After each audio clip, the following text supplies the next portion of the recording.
Good morning, everyone, and welcome to Sandler Virtual Summit.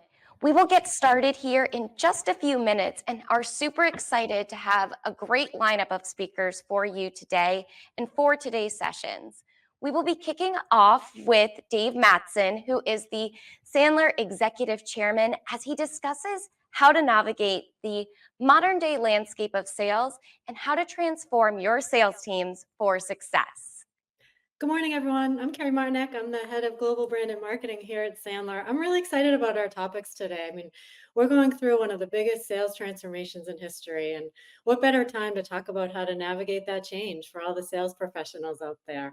So, really excited about some of those topics. We're going to get into sales management, how assessments are impacting sales performance, some sales leadership topics, and even some care tools that you can use to implement in your own day-to-day strategies. It is super exciting, and we are really looking forward to getting started here in just a moment. But while today's sessions are all virtual, I did want to give a shout out to our in person Sandler Summit coming up on April 2nd and 3rd in 2025. It will be taking place at the Orlando World Center Marriott down in Florida. And for those of you tuning in today, we actually have a very special offer, specifically $150 off a virtual attendee ticket. So make sure you look in the chat today. We will have a special discount code. It's going to be capital V, capital S dash 2025. And we hope that we'll see you there in person when it comes down to that event here in the spring. And for more information on the details, the agenda, tickets, registration, you can visit www.sandler.com/summit. We are super excited to get started here today. And again, we'll be kicking off with our Sandler Executive Chairman, Dave Mattson. So let's go ahead and get things ready and get started. I just want to say I love the summit, Emily, and I especially love the time of year. I haven't seen any New England people in the chat yet, but in New England, I love to get into the warm weather. Right about, I think this year we're in April, so usually we're Yeah. in March. We're going to be in April, so well, of course, it's a great event for sales leadership and sales professional topics, but I also love that hit of warm weather. And right about March or April, I'm ready. In any case, we have Dave Mattson joining us first today. Dave is the executive chairman here at Sandler. In addition to being a best-selling author and thought leader, he's been at Sandler for over 30 years. So I think it's safe to say Dave's seen it all, not just at Sandler, but in the sales profession in general. As we talk about the sales transformation and how to navigate it, truly, there's no better person to talk about it today and get us started on how to navigate that change than Dave Mattson. So, such a pleasure to have you kick this off, Dave. Welcome. Thanks, Carrie. Hey, listen, group, we're in for a great treat today with all of our speakers. I know you're going to walk away with tons of tactics and strategies that you can implement even this afternoon after the program. Hey, quick shout out to all the Sandler clients out there. Thanks for all your support and trust and helping us grow your business. So what am I going to do? I'm going to share with you some of the trends that we're seeing. And as Carrie said, there's a huge transformation going out there. And I want to share some of the trends that we're seeing. And we're gathering them through really our interaction with 50,000 clients a year go through our program. So we're dealing with CEOs, entrepreneurs, leaders, sales managers, salespeople, anyone that touches revenue, right? Because that salesperson, there's a ton of people who support the revenue generating machines in your organization. So we deal with a lot of those, obviously. And because we have 50,000 people coming through each and every year, we see trends. So we see organizations that have long selling cycles, short selling cycles, transactional, consultative, right? Very complex. There's a lot of different variations. So we see what's working and we see what's not working a lot of times as well. So I want to take some of the trends that we're seeing, tie it into some of the sales motions that I believe we should be doing moving forward, which encompasses more and more team selling than we've ever done in the past. So that's where we're going to head today. Before I jump in, though, thoughts and prayers to all of those who have been affected by the recent hurricanes. I know the Carolinas and Florida, bad news, devastated. Certainly, I can talk to you firsthand about that. But we'll have another one coming here this week, which will even be bigger. So again, thoughts and prayers to all those who are affected or about to be affected by those storms. So what's happening in the marketplace challenge-wise?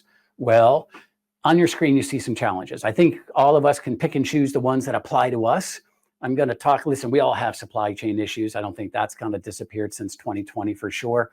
But the ones that I want to talk about today that affect this buying motion, which therefore affects our selling motion, one of the ones that I want to pick out is the cost of money, right? Because when interest rates go up, money's more expensive. And therefore, executives and everyone, we kind of slow down our decision-making process. So when interest rates are up, money's more expensive, decisions tend to slow down. That's a big issue. What else happens? Well, because money is tight, organizations are now saying, hey, let's make a single decision for the enterprise on what's the best partner moving forward.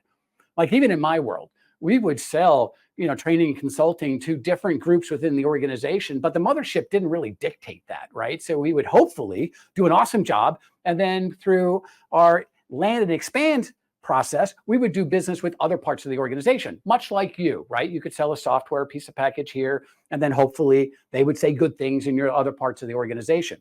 Well, what's happening now is organizations are saying, let's leverage our investment. You can't just spend money over here and we're duplicating it over there with a different vendor, different partner. We're going to pick one or two partners for the whole organization that will solve our needs. Now, think about that for a second. The ripple effect of that is huge for sales organizations because now you've got a lot of different buyers, a lot of different personas with different expertise, different pain points, trying to decide internally what's the best path forward. So, big challenge. Here's another thing that happens. Remote. So we know the world has changed. And because of that, it's harder to engage buyers. We know that from a selling perspective, right? It's hard to find them. It's hard to engage them. It's easier to get ghosted these days than ever before. But putting that aside for a second, because that's a different program, the remote issue that has to do with here is there's easier for people to get involved in that decision process, right? Because think about it. If you were involved in a committee type issue where you were part of the decision-making process and you were not at home office, you would have to fly to home office. Let's count that as a day. You'd sit through 2 days of dog and pony shows, right? Picking the best partner possible. And then you'd fly back. So you're 3 or 4 days out of the office. Now I just go and turn on my Zoom. 45 minutes later, I'm in the motion. I'm in the decision process. I'm hearing everything. So you got a lot of players that are involved now because of this. Let's pick a single horse, right? Universal, enterprise-wide decisions. And it's easier for everybody to participate. So those are the things that I'm going to leverage because buyers themselves are saying it's getting complicated. It's getting complicated. It's getting complicated for the very reasons I just shared with you. Lots of people with different agendas involved in the buying process. Technology has made it even more complicated because everybody's now researching online, trying to figure out what's what. Listen, I've got 5 kids, right? And they Google everything. Honest to goodness, I think they have PhDs in Google University. That's how bad it is because every time there's a cough, oh my gosh, I think that's a reoccurring thing that came out. So they've got all these things, or even they ask my opinion as a dad. So, hey, Dad, what do you think we should do in here? I've done that 100 times. Do this. Google. No, Google says I shouldn't be doing it that way. I should do it this way. I'm gonna like, what? But that's just the way it is. So technology has accelerated tons of stuff for the buyers, but also the sellers as well. So it's becoming complex. One of the ways that it becomes very complex is exactly what I said. This is a picture of all the potential decision points in an organization. Now it's overwhelming. It looks like a big bowl of spaghetti, really. And so what do we do with this? You can look at this and say, well, I don't really deal with that group. Hey, but what I sell doesn't really do over here. Maybe that's true, but I'm just telling you, there's a lot of things going on behind the scenes that you may not be aware of. And we can argue the studies that are out there, whether it's HubSpot or Salesforce or Forrester or Gartner, but they're ranging anywhere from, hey, there's 6 to 8 on the low end people involved, all the way up to there's 19 people involved in the decision process, both internal and external consultants. Now, you have to decide where you lie, but we all can agree, I think, that it's far more people are involved now than there ever have been in the past. So what does that mean to us for a second? Well, if you look at the studies, there are three things that you really should be paying attention to that as a leader myself, I get very nervous. One is that only 24% of the sellers are leading the buyer-seller dance. Leading the buyer-seller dance. Now think about that for a minute. That used to be in the 80s and 90s a couple of years ago, but now only 24% of the sellers are saying, yeah, I'm leading the dance. And let's even believe them for a second. That's way too low, way too low. But it makes sense, right? Because you see, all right, well, 65% of the buyers are saying they're leading the dance. Well, if you go backwards, that kind of makes sense because they've got so many different players with different agendas. They want to kind of move forward to figure it out. They've got a lot of expertise internally. They've got a lot of consultants. They've got a lot of suppliers that they were working with in the past that are whispering in their ear, pick me, pick me, pick me. So it's not that far out of realm. Like, hey, that's the number. Okay, well, guess what? The worst number is that 68% of the buyers are engaging us at the end of the process, if at all. Now, as a seller, you may say, isn't that the greatest thing? I don't have to qualify. Buyers are getting us involved at the end of the process. This is the greatest thing of all time. But is it? Is it? Kind of like my kids, Googling, right? PhDs. Are they right all the time? I don't think so. So what we have to do is to understand the numbers and adjust accordingly. Like, how do I involve a buyer? How do I engage a buyer that's almost 3/4 of the way through the process without upsetting them? And how do I do that? But there's a lot of stuff. There's a lot of moving parts out there. Ultimately, I do believe because of the complex buyer journey, because of the sales landscape, we just need a new breed of salespeople. That doesn't mean what we're doing is wrong. That doesn't mean that we should get rid of all the sales. That's not what I'm saying. But what I am saying is what used to work in the past isn't going to work in the future. We have to up our game. We have to do things differently in order to survive and thrive in the future.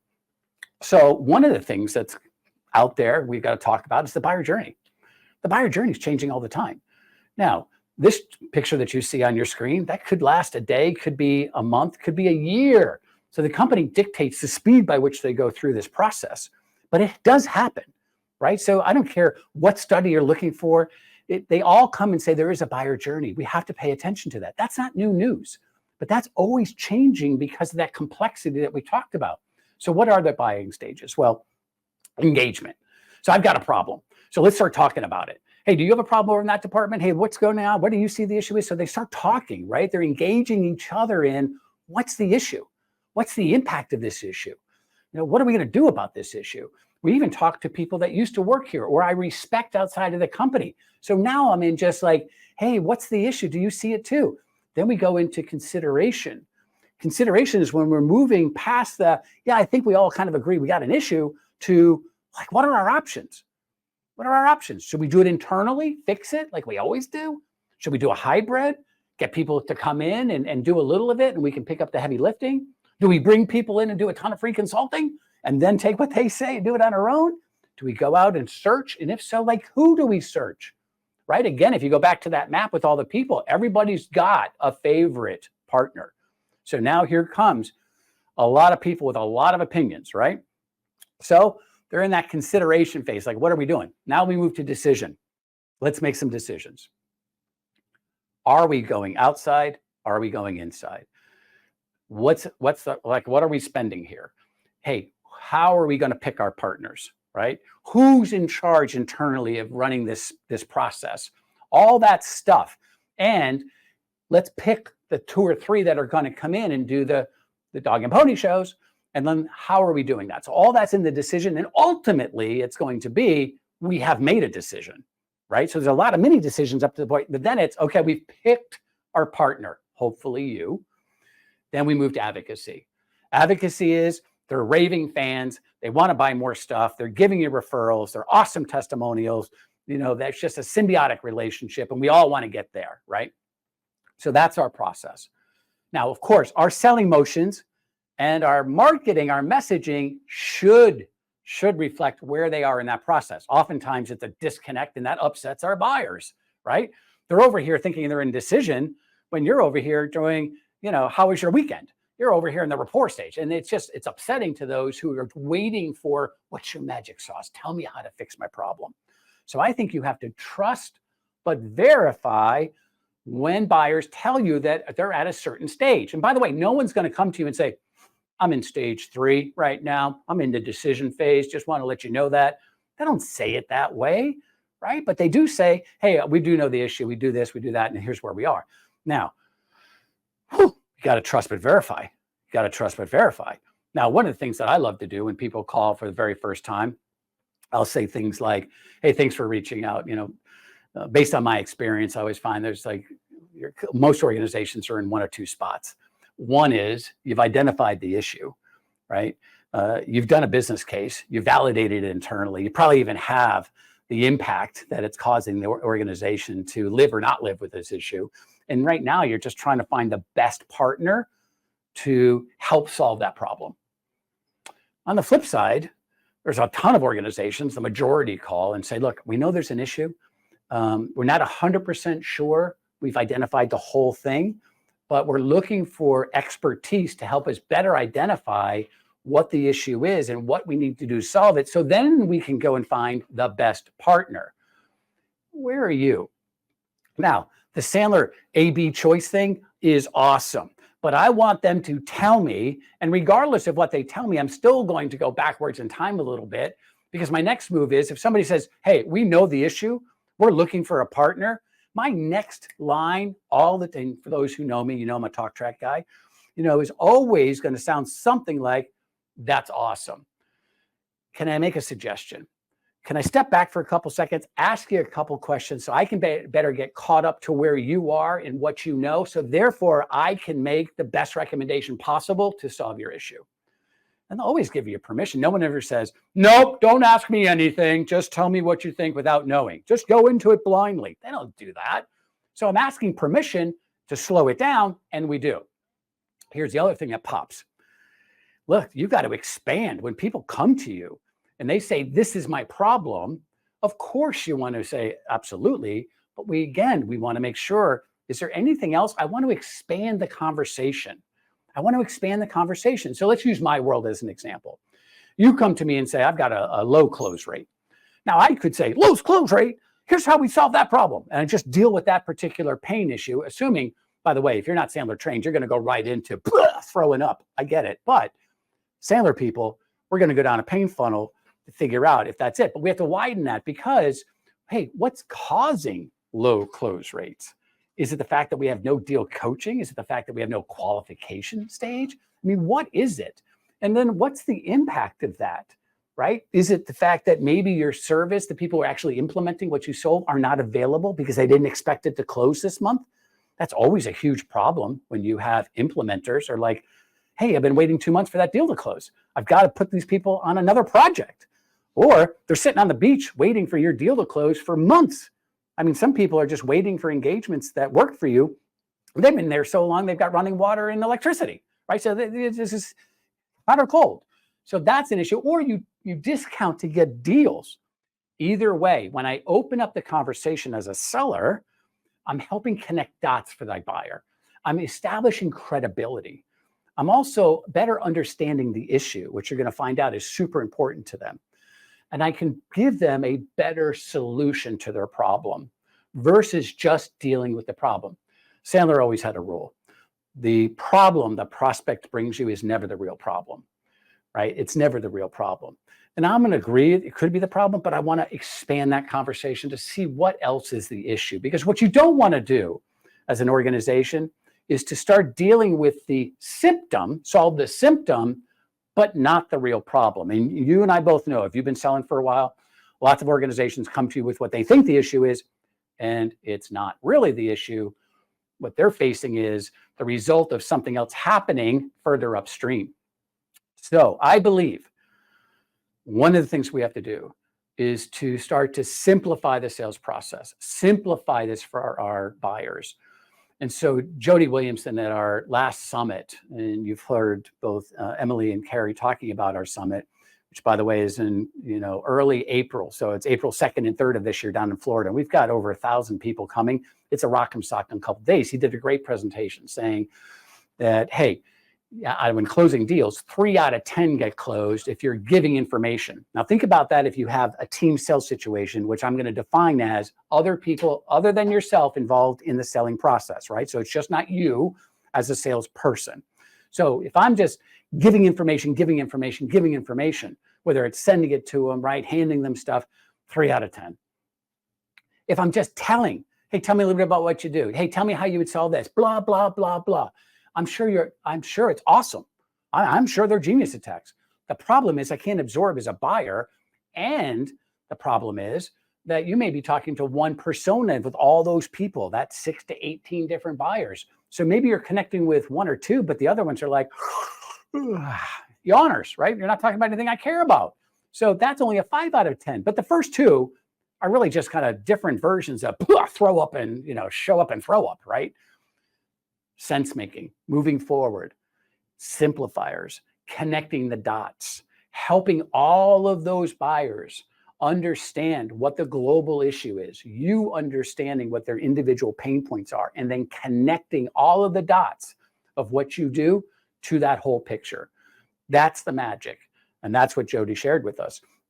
Because if you look at, again, the picture, you've got a lot of different people with different perspective, different expertise levels, right? Trying to figure out how to make a good decision. So simplifying, connecting the dots is important. The bottom line is that when we have team buying, which is not going away, you need team selling. They're hunting in packs. We've got to sell in packs.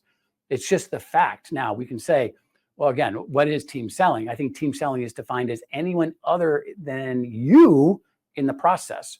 That may not be exactly at the same time. Like I might not be showing up with all these people in blue, but most organizations have the people that are in blue as part of their sales process, their sales team. They got BDRs, they have AEs, they've got sales managers, right?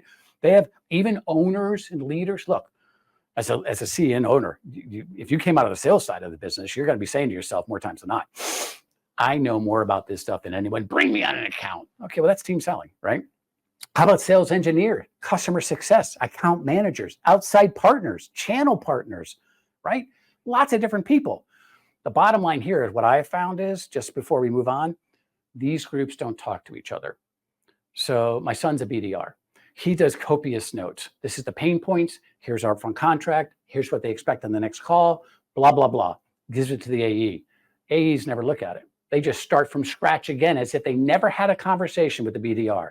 Do you know how frustrating that is to a buyer? I mean, it's terrible. And they say that. They come out and say it. They're so disgusted. So the problem is we have to make sure that we've got awesome baton handoffs here, right? Awesome handoffs from one group to another. So we're leveraging where they left off, not starting from scratch. But let's talk about a salesperson selling to this group of buyers out there now. Why do salespeople try to get this sales process done on their own? I mean, it's archaic. Why do we do that? We've got so much expertise internally. Well, based on my experience, here's a couple reasons why. First, lack of trust.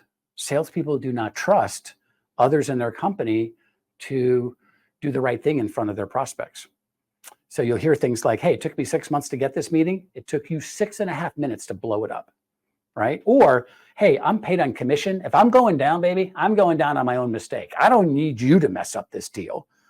Or it could even be lack of self-awareness. They may just think that they're so competent, in every single aspect of the buyer network that nobody could do it better. I mean, I don't know if you know this, but salespeople do have egos, right? So it's possible, right? Yep, I know everything. So you know who those are. But it's also just, hey, maybe I just don't know better. But here's what I do know. If you look at my buyers up top, and you can pick the titles, and there's often more times than there's 4. The salesperson down below, he knows a little about a lot of things that have to do with their pain points and the product. Those people up top, the buyers, I have a sales engineer here. I've got very specific knowledge base, right? They know a lot about a very narrow field. You can't compete from an expertise perspective with a person who knows an awful lot about a little when you know a little about a lot. Just doesn't work. But think about the mistakes that we're making here.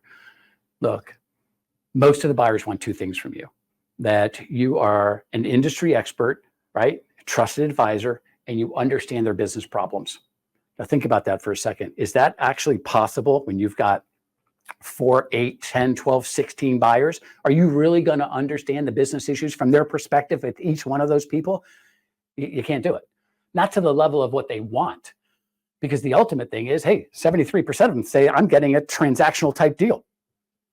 So that's a problem, right? I want expertise, I want industry knowledge, but yet all I'm getting is transactional for that very reason, because salespeople are going it on their own, or they're just bringing one person. When we're team selling here at Sandler, there's like 4 or 5 people, and they're very specific based on what they do in the organization. Here's the analytics person, here's the assessment person, here's this person, here's that person. When they talk shop, I have no idea what they're saying, but they do. And that's the only important thing. So when you do have a buyer network, you have to map it. What does that mean? You should be mapping the buyers and the sellers based on their DISC profiles, based on their behavioral profiles, right? So I want to make sure if my buyer's analytical, that I have an analytical person talking to them, not somebody that talks at 60,000 feet in generalities and never gets to the specifics, because my buyer, who's very detail oriented, would say, they don't know what they're talking about. They're not even giving me one shred of detail. They don't know what they're doing. Vice versa though. Listen, if the buyer's big picture and you've got a very analytical salesperson or a partner there, they're killing them with the detail. So we have to match that. We have to match expertise. If I got a sales engineer, I want somebody. If I have an assessment expert on my end, I want an assessment on their end. I want an assessment expert on my end. So expertise and skill level, experience level. You have a 35-year veteran that's a buyer, and I put a college grad coming right out of it. And again, let's assume it was a sales engineer into that example. That's a disconnect. So we want as close as possible. I mean, we even map them based on, hey, they used to both work at Oracle. They both went to XYZ University. As much as you can have that continuity, the better off you are. So we want to get that. We want to make sure that it's collaborative. So our team, our selling team has to be collaborative, has to be talking. You'd be shocked on how our selling team isn't really communicating along the way. So here's some general rules. First of all, salespeople, you run this account. You run this account, right? You are in charge. It is your deal. We're going to come to you if you mess it up, and we're going to praise you if you win it. Take control. Don't say, oh, I had nothing to do with it. Always run a pre-call planner. Never do a team sell without a pre-call plan. You should tell your partners, this is what's going to be asked of you, I believe. What is your answer, by the way? I listened to it. You got 5 minutes. That's your time block. You cannot talk for 45 minutes on this topic. You got 5 minutes. Get it into that time block. So here are the questions that I want you to ask. You should always tell your partners what you want to ask. If I'm in sales mode, as an example, and you're not answering, let's say, the start date question, I want my assessment person to ask. Because when I ask it as a salesperson, they hear Jaws music. Here comes the qualification question.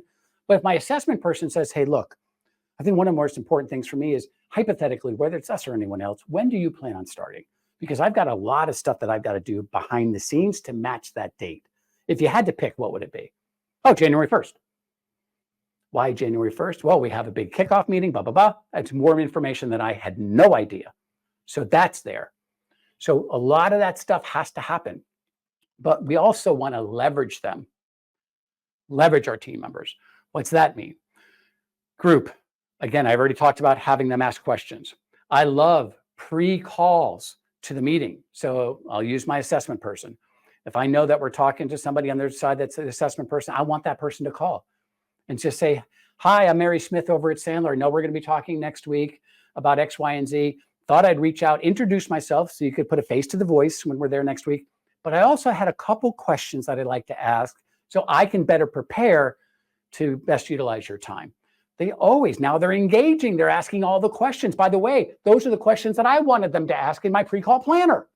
How about afterwards? We have V8 moments. Oh, I should have asked.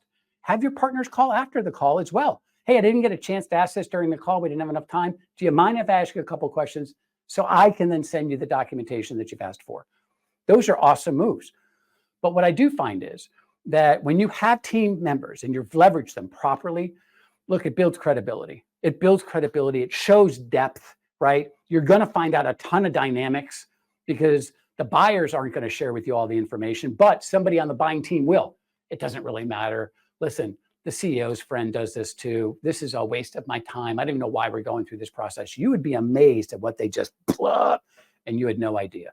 So that's really, really important. But leverage them, leverage them, leverage them.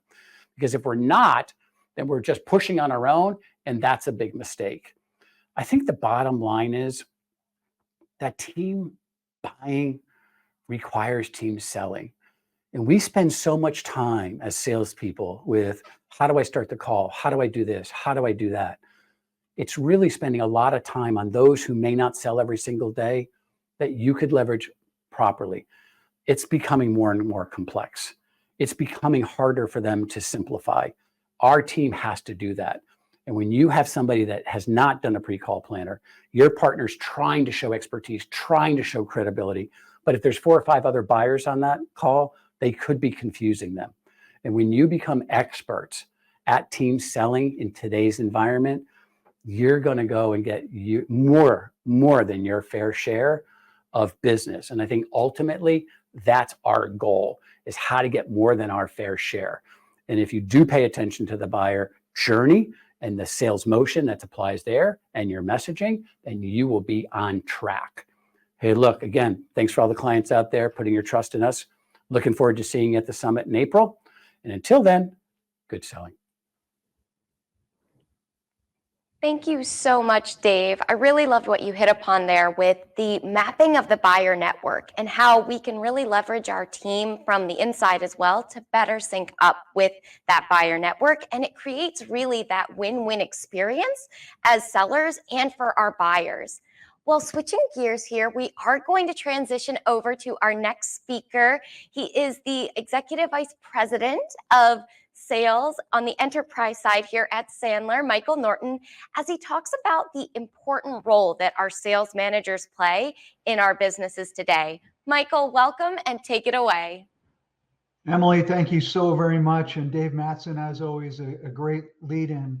And for those of you who are listening to Dave, I took a couple things away there too. He had some great information, some great data, some great statistics, and some of it, as we look at it, might give us a little cause for pause unless we had a plan, unless we had the strategy and tactics to overcome them. And I hope to give a few of those to you today here. One of the ones, the big takeaways I have from Dave that kind of leads into this presentation is that salespeople don't have to go it alone. When we have to do pre-call planning, but we have all of these resources around us. And the sales manager we're going to talk about today is our greatest asset. It's the linchpin to success. It's the way we're going to accelerate success. So stick with me. These 25 minutes are going to go by really, really quickly. And I look forward to this time I have with you here today.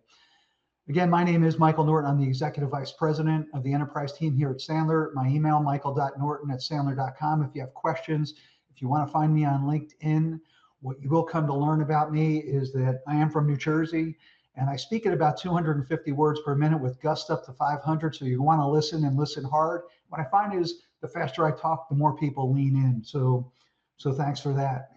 Also, what I do know, having been in this business for so long, I've been in this for more than 25 years. I've studied how salespeople initially learn, sales managers, how they learn, how they grow, how they then perform. And more importantly today, as Dave just shared, all the changes happening in the industry today, how do we adapt?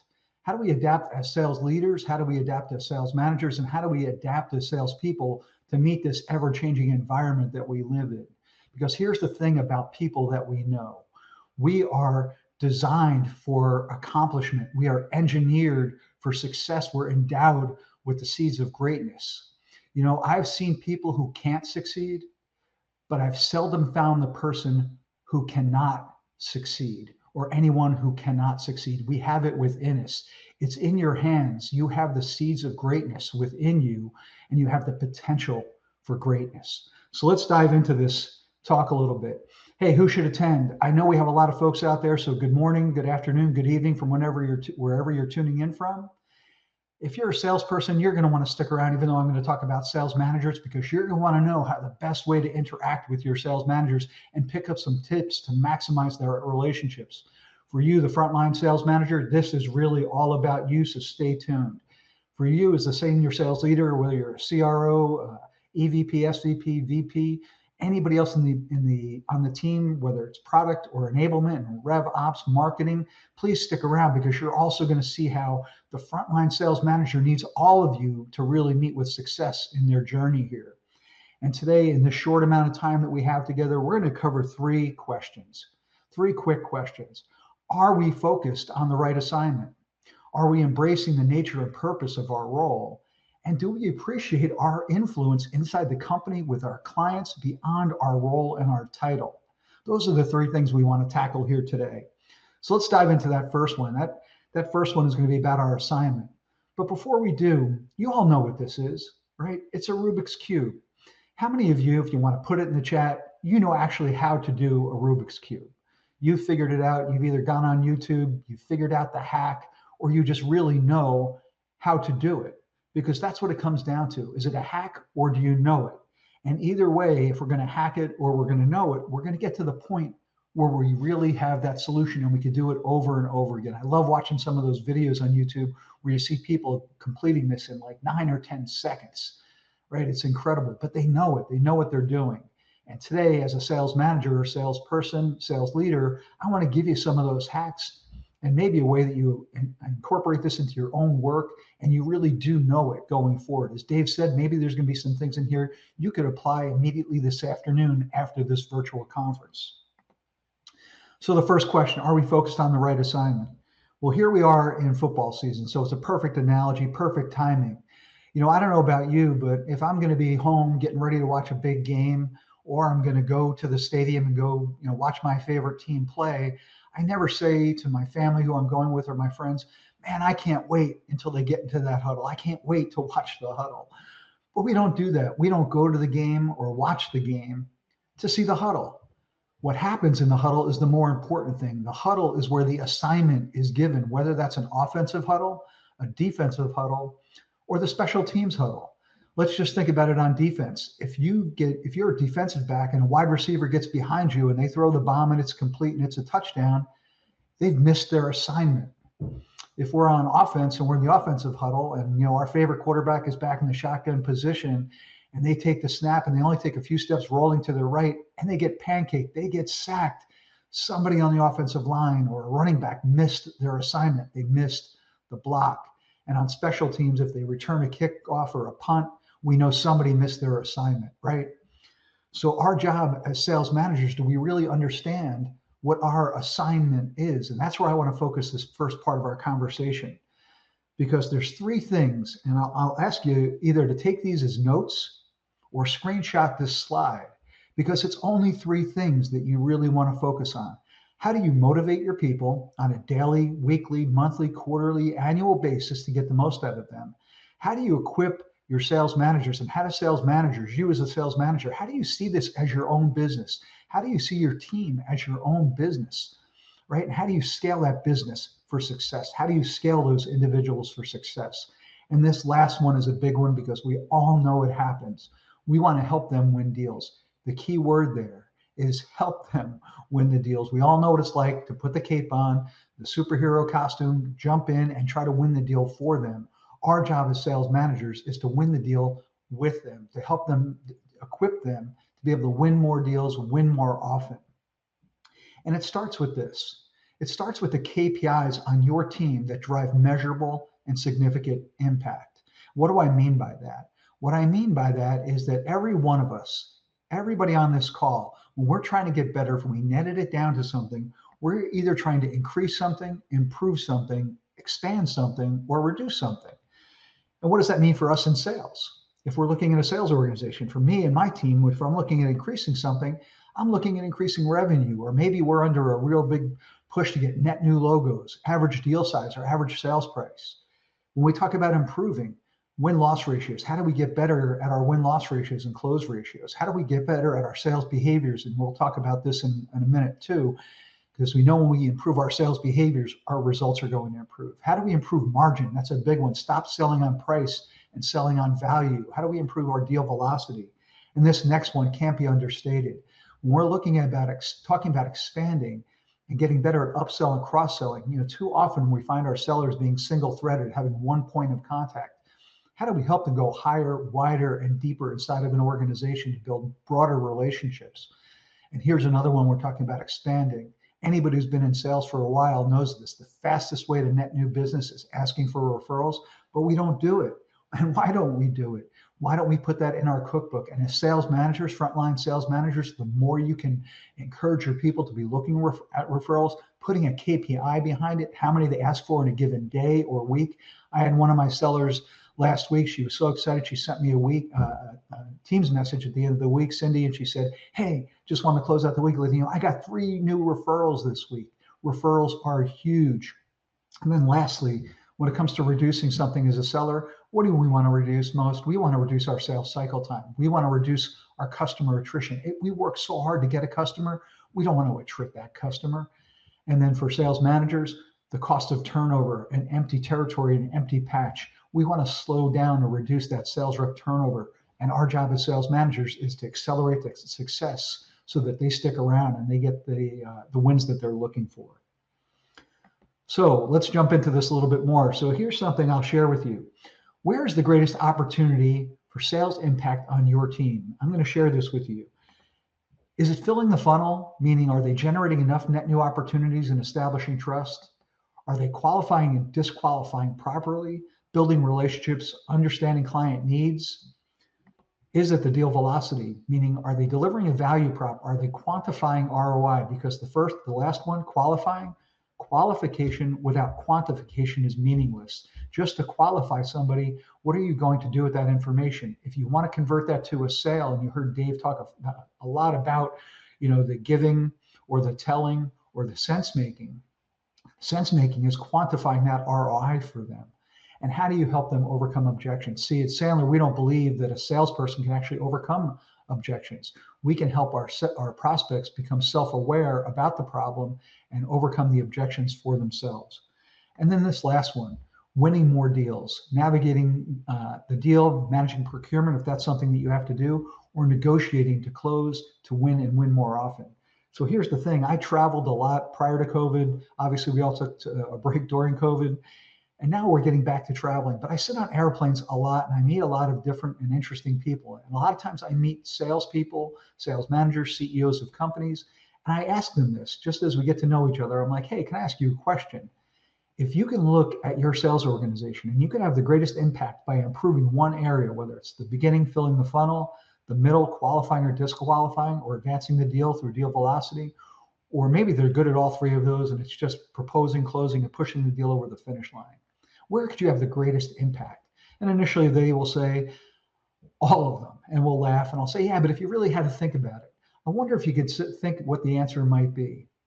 90% or more will tell you qualifying or disqualifying, talking to the right person at the right time about the right problem, and they have the right budget. If we can nail that part and not spin our wheels on deals that are not there, we have a much greater chance for success. Now let's shift that to the sales manager. Where is the greatest opportunity for sales management impact? When you think about this, as we talked about the assignment, motivating your team, inspiring performance excellence, scaling for success, leading your sales as a business process, owning it as your own business, or winning more deals and helping win more often, creating effective growth strategies. Ask the same question of a salesperson, a sales manager, and a CEO. Where do you think they land on this? I'll tell you where they land on this. It's landing on scaling for success. They want the sales manager to have autonomy. They want them to look at their team as it's their own business. We always hear it as commissioned salespeople. Hey, think of your patch, think of your territory as you're running your own business. Well, when you talk to your sales leaders or you talk to your CEO, they're hoping that their sales manager, their frontline sales managers really takes ownership of that business. So here at Sandler, we have something called the Growth Sales Leader Growth Series. And whether you're here because you were invited by somebody from our awesome Sandler network or you were invited by somebody from our enterprise team, You may or may not have already heard about the Sales Leader Growth Series, but I'm going to give you something here. This is magic. If you haven't had a detailed conversation with your Sandler network person, your franchisee, or one of your coaches or trainers, or want somebody from our enterprise team, just pay attention real quick here to this slide, because everybody gives coaching a lot of lip service. A lot of people think, hey, I'm doing coaching, I'm coaching my team, but are they really? The first thing we want to do for frontline sales managers is equip them to really embrace their role and their style. How do they coach to success? How do they have the strategies and the tactics to truly coach and not just tell? There's a difference between telling somebody what to do and coaching somebody through how to do something. And here's this next one, building an operating framework. Any leader inside the organization, anybody in any department, not just sales, we all need that operating framework, standards that we can operate from. If not, we're just all going catch as catch can and willy-nilly and just doing it the way we think we should do it, right? We're winging it. And then this last one builds upon both of those, the strategic coaching. How do we get really strategic and tactical about how we help our salespeople grow? This next one may or may not be important to you. Maybe you're part of the hiring team, maybe you're the hiring manager at times. But how do you navigate the candidate process and the interviewing? How are you really at interviewing to make sure that you are securing the best candidate? As we get to that securing the best candidate, you may have 3, 4, 5 finalists that you're really looking at. But how do you really look in and say, this person is going to be the best performance fit, the best culture fit for the team. This is the person that I really want. And then how do you secure that candidate? And lastly, when we bring people on, how are we onboarding those folks on our team when they first come on to maximize their productivity, accelerate their success? Because when we do that properly, they will stick around. This is where you will reduce that sales rep turnover. And then how are you everboarding them to make sure you're retaining that top talent? Here's the ticket. Here's the magic part about retaining top talent. When you have top talent, that top talent, those top performers in turn are going to attract other top performers to want to be in your company or be on your team. So that's a really important one. And then this last piece, managing sales performance. If you're a frontline sales manager, all 3 of these will make sense to you.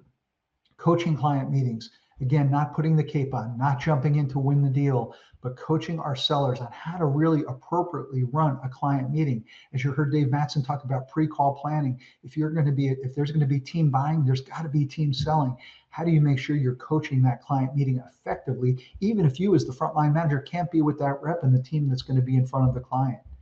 Next, it's all about that deal velocity. How do you coach to deal advancement? How do you make sure that you're going from to reduce that sales cycle? So maybe your sales cycle could be 3 to 4 weeks. It could be 3 to 4 months, 6 to 9 months, 9 months to 12 months, 12 months to 36 months.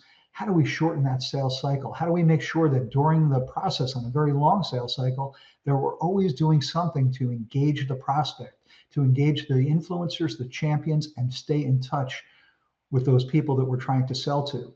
And this last one, this is huge for senior management. It's huge for the frontline managers, and it's huge for the sellers as they look at the commission they're going to be earning.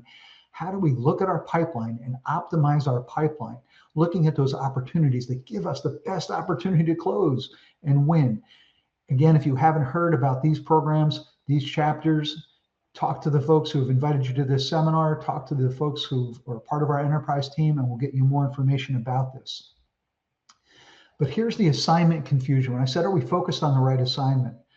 Let me share with you that sometimes, especially newer frontline sales managers, we think this way. We think kind of linear, and we say, okay, my job, I've been hired, I've got to hit the number. Now, whether I'm hitting the number or not, especially if I'm not hitting the number or somebody on my team is not hitting the number, I have to really start paying attention to those results. I really have to start watching those results. And then I've got to start managing the behaviors if the results aren't there. And then I have to start focusing on what else my people need. Well, we think that's backwards. We think that's backwards. What we want to do is we want to focus, the assignment is focus on your people. What do they really need? Each one of them is an individual. What is each individual on my team, whether I'm managing 4 people, 8 people, 10 people, what do my people need as an individual to succeed? Managing their behaviors first before we're measuring results. We call that at Sandler a cookbook. Do they have the right cookbook? Are they doing the right things day in and day out to advance opportunities? When they're doing that, and if they're doing that properly, and we're managing those behaviors and holding them accountable, inspecting what we expect, then we can measure the results that they're delivering. And then when that happens, we celebrate the number. It's not just about hitting the number, it's celebrating the number. Big deal, small deal, middle deal, whatever it is, we get to celebrate the number together. Now, here's what I want to ask you. When you think about the best manager that you've ever worked with, was a peer to you that you have observed, it's maybe a neighbor who's a sales manager and they share with you some of what they do, who is the best sales manager that you ever worked with? And when you think about that for a minute, did they follow the top line, right? Where it was just about hit the number, hit the number, hit the number, whatever you need to do, hit the number. Or was it the bottom light blue line where they're focusing on the people, managing their behaviors properly, measuring the results, and then with you celebrating the number? That's where we separate the confusion. That's the path that we want to be on. And let's take a little bit deeper look at that. Because here's where we get into, are we embracing the nature and purpose of our role as a sales manager? The true nature and purpose of a sales manager's role is this. We have an inverted pyramid here, and we're going to start with focusing on the people, staying in that light blue box.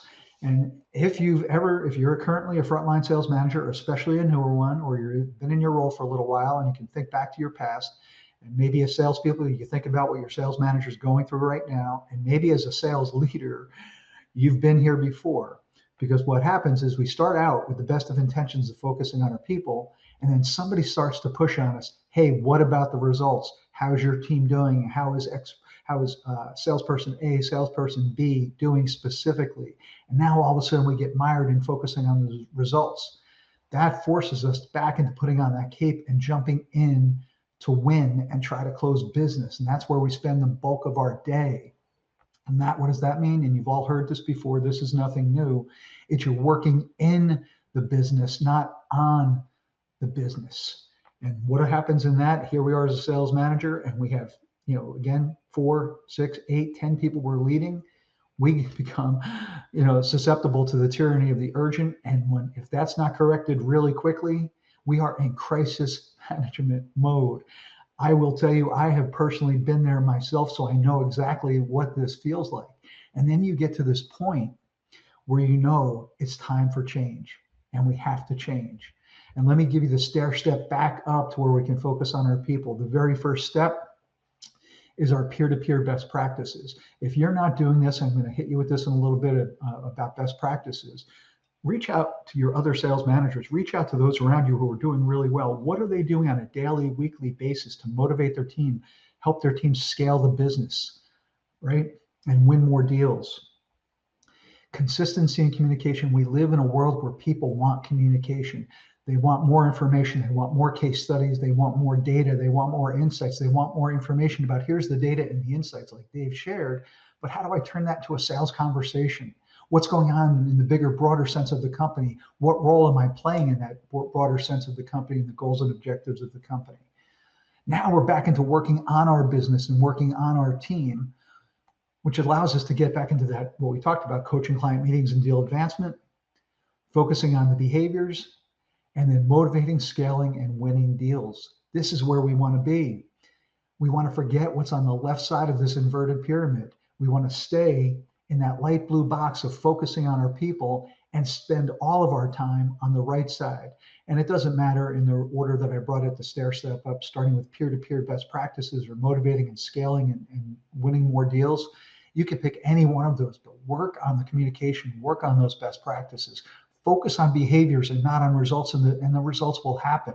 That will help you motivate your team, scale your business, and help you win more often. All right, our final question here, our final thing that we want to tackle. Do we really appreciate the role that we play and our influence beyond just our role or title? And so, this talk is about sales managers, and I know we have people who are salespeople, sales leaders, people from product, and people from enablement and operations. And I don't mean to offend anybody with this, but I will tell you, in my 25 plus years of doing this, the sales managers are the hardest working people in the company. I'm going to prove this to you in just a second. They are always managing up talking about results, talking about strategy, talking about tactics, making sure that senior leadership knows what's going on with their team. Managing down, making sure that they, as everything we're talking about, the peer-to-peer best practices, the communication, the managing the behaviors, right? All of the coaching client meetings, coaching deal advancement, coaching in general, coaching and mentoring. So they are managing up and managing down. But here's how I'm going to support my thesis. And they're the hardest working people in our company sometimes. When we look at this wheel, and I know it's a bit of a busy wheel, and I'll take it just a minute to walk you through this, because it's not just about managing up and managing down for our frontline sales managers. They are managing side to side, right? So if we look at 1 o'clock, that's our managing up, our senior leadership. If we look at 7 o'clock on the wheel, that's our sales team, and we're managing down. But I will tell you, and you probably all know this to be true, especially if you're a frontline sales manager, you get an RFP and or you've got to submit a proposal, and all of a sudden there's all these requirements about cybersecurity. Who do you have to go to? You have to go to your IT team and get that answer. You may have had a prospect say, hey, look, yeah, I really need it, but unless you could deliver it in this time, I have to go with somebody else. And you have to call up your delivery team, your implementation team, and say, hey, I really need a favor here. What can we do to make sure we can meet the timelines of this person? And that frontline manager is managing that opportunity. Sometimes when it's product, we may need, to customize some specifications, meet some different requirements. And we have to call our head of product and say, hey, listen, my sales rep has an opportunity. We just have to make a couple tweaks and changes. Do you think we can do that? What's it going to cost? And how do we plan for that? I'm going to come back to our sales manager peers in a minute because I want to finish with that one.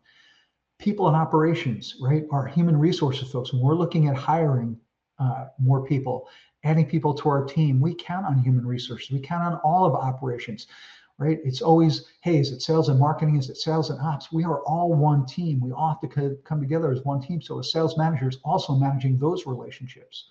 How about when you get a deal where it's, hey, I need some special pricing here. I'm going to have to go below a certain standard that we have. I'm going to have to call my finance team. I'm going to have to call the CFO or somebody in the finance team and say, let me tell you about this deal. I know I don't want a discount, but in order to win this deal, I'm going to need a few extra points here. Can you help me out? Can you help me figure out how we price this properly? And then enablement and rev ops. You talk about the right arm to a frontline sales manager. Frontline sales managers, if you have an enablement team or a rev ops team, if you are not leaning 100% on them for help, I am so blessed that I have a rev ops person, an enablement person to just help me with everything that I need to do. I'd be lost without them, truly. And then marketing. We just had a situation this week where we had a couple salespeople come up with a really great idea for a new marketing piece that they wanted to send out based what's happening on all the adaptation and changes in the industry and getting the attention of senior sales leadership. We go to marketing and say, hey, can you help us create a new piece of collateral, right? So a sales manager is managing all of those things in addition to managing their team and managing up. Now let's focus on the sales manager peers. As I said earlier, we have to be doing that peer-to-peer best practices. Learn from one another. Talk to people at conferences, even if they're not from your company and you're talking to them, they're going to give you great ideas on how they manage their team. And that's where I want to settle here with you.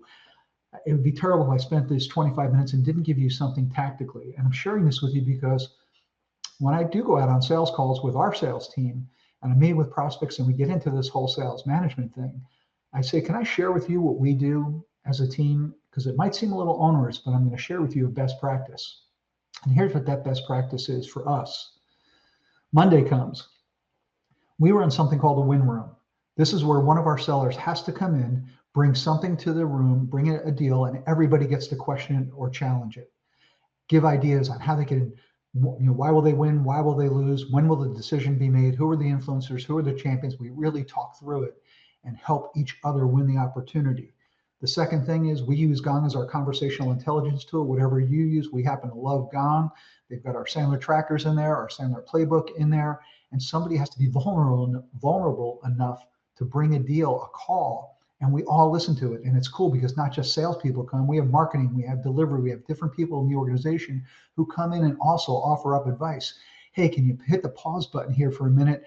Let's talk about the question you just asked. Or here would have been a great place to insert this information for the prospect. Wednesday, hey, it's go sell somebody something. today, but every day is go sell somebody something. Ask anybody on my team. Every day we go sell somebody something. These are just 30 to 60-minute meetings. Thursdays, just like you, we have you might do it on Mondays or Tuesdays or Fridays. We have our team meeting. What's going on in the company? Other people from different departments come in. Maybe it's a new product, new marketing piece, new delivery opportunities or implementation. So we run our typical Thursday meeting, but here's the best one of the week. Every Friday, we have Role Play Friday where our salespeople volunteer information. They volunteer a selling scenario. Like, hey, I'm talking to all of these influencers, but I can't get to the ultimate decision maker. Can we role play that through that today? We do it virtually. We go into breakout rooms. And again, we have people from different departments come and participate with us.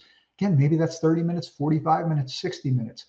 What you're looking at is here's anywhere from an hour and a half to 3 hours in the entire week, but it's all about elevating performance of our sellers and taking the time to invest in our people and pour into them through Win Room, through the Gong Room, through our team meetings, and through role play. But don't mistake me, every day is go sell somebody something day. So here's the last thing I'll share with you. As a sales manager, and again, talking to people on airplanes, talking with people on LinkedIn, I just love to randomly poll people. What do you expect from your sales manager? And sales manager, how do you think your salespeople look at you?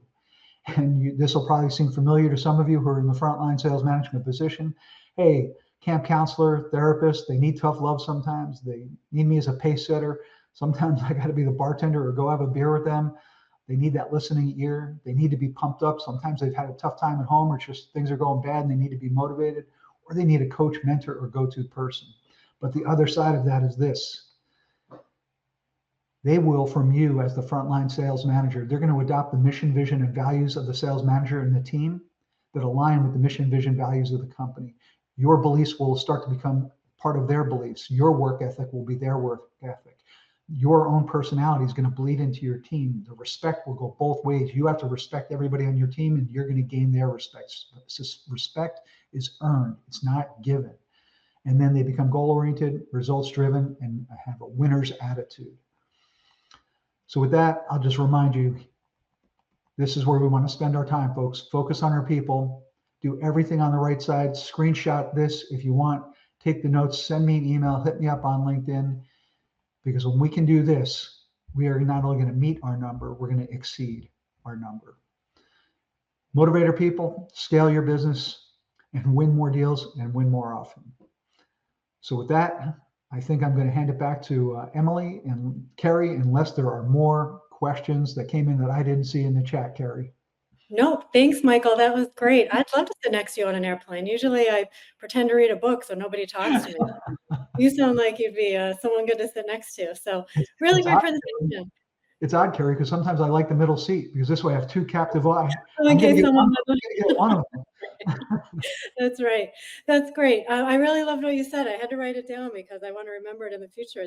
Don't be the same, be better. I think that's such a great thing to have on a little Post-it note right by your laptop all day. I love that. And I think just listening to those different KPIs and ways you can use data and insights to sort of measure your progress, it actually is a great segue into our next segment where we're going to learn a little bit more about assessment. So if you really want to measure improvement in terms of your own sales performance, Emily's going to join here in a minute, and she's going to be speaking to Margie Rosner from Extended Disc to learn a little bit more about assessment. So Emily, take it away. Absolutely. Fantastic, Michael, and welcome, Margie. It's so great to see you again. Where are you joining us from today? I'm in Colorado at the moment, up in the mountains. Perfect. Are you on Mountain Time? Yes, I am. Excellent. Okay, so we're especially happy because I know Mountain Time is a little lag behind Eastern. So we're just super thrilled to have you joining us. And to give the audience some context today, a little bit about your role at Extended Disc, I'd love for you to just tell us a little bit overview of what Extended Disc is, what they offer, and even just a little bit about your role and how you've worked with them. Thank you. Yeah. So I have been with Extended Disc almost 20 years, and I started off, I've kind of covered every role from customer service, product development, a little bit of everything. And now I'm more of the operations. I am definitely that big picture ideas come about, and then I kind of push it off for somebody else to kind of complete those with not the detail-oriented person. So, but Extended Disc offers many different types of assessments to help not only salespeople, but leaders, managers, just become more self-aware and improve and develop skills that they may not be as comfortable with as they need in their current roles. Absolutely. I think that the role of assessments is growing.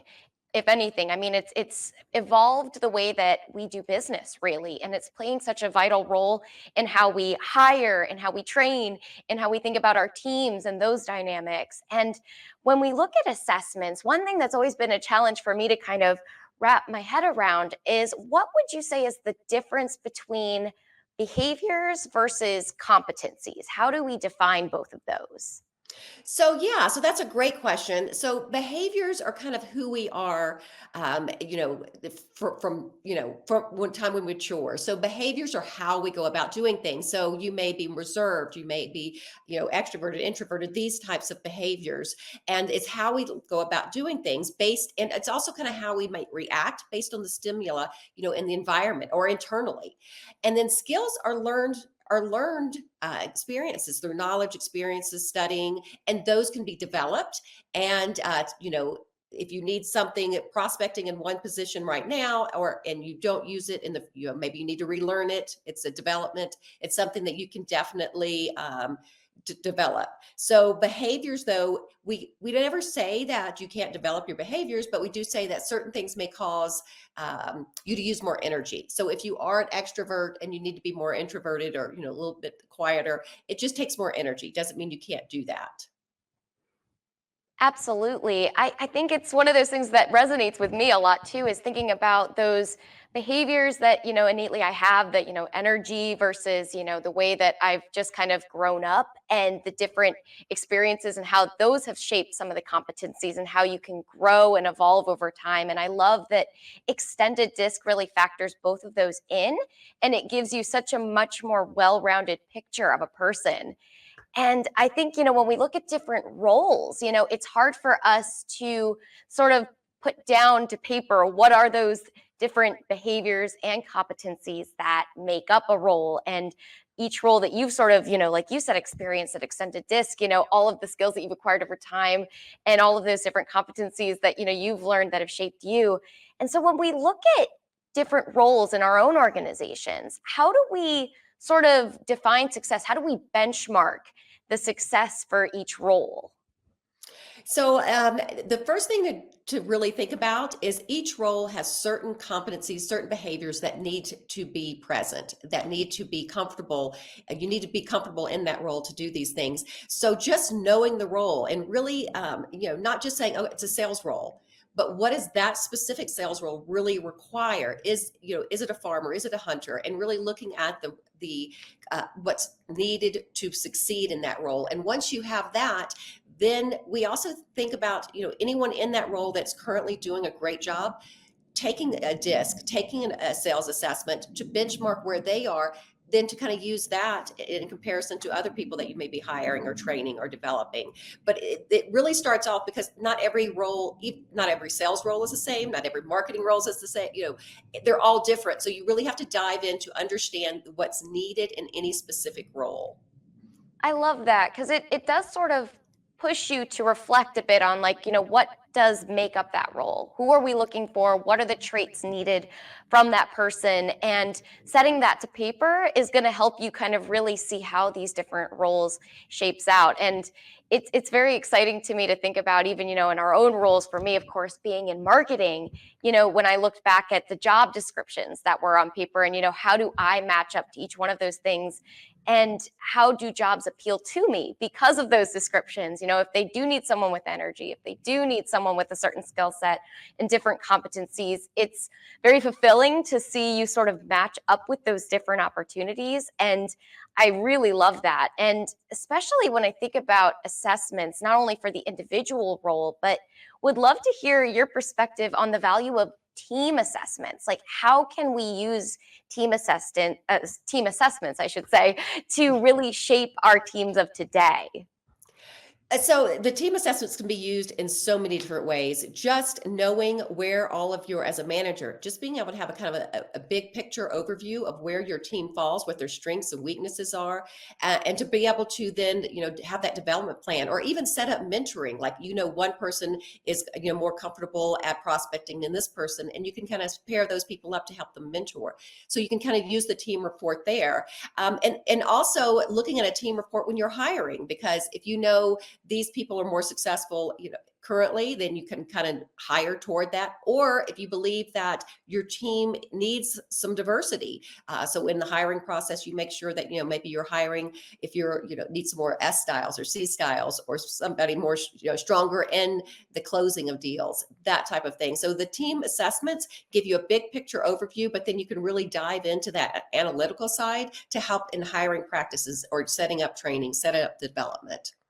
Absolutely. And I think about, just the way that we are so data driven nowadays, and we are really leveraging that in all aspects of our businesses. And do you think that, in 2025, do you think that the role of assessments is going to continue to be as prominent for businesses, if not more?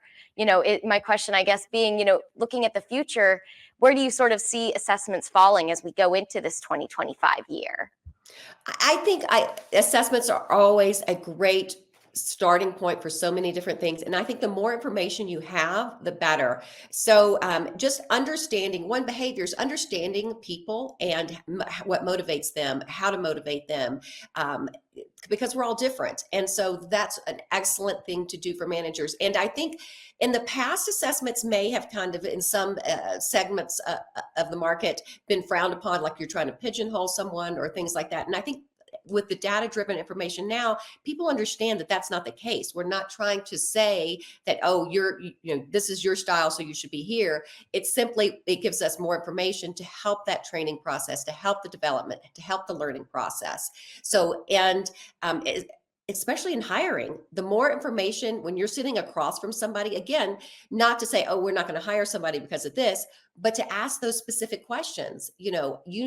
Assertiveness is not natural to your style. Tell me a time that you had to be assertive, and what did that look like? Just giving you that more information, more questions during the interview, and then setting up. We all learn differently. So the development can't be the same for everyone. So the more data, the more information you have about each person, the more you can specifically set up those learning modules for that particular person. And it just helps be more specific for each person's learning styles.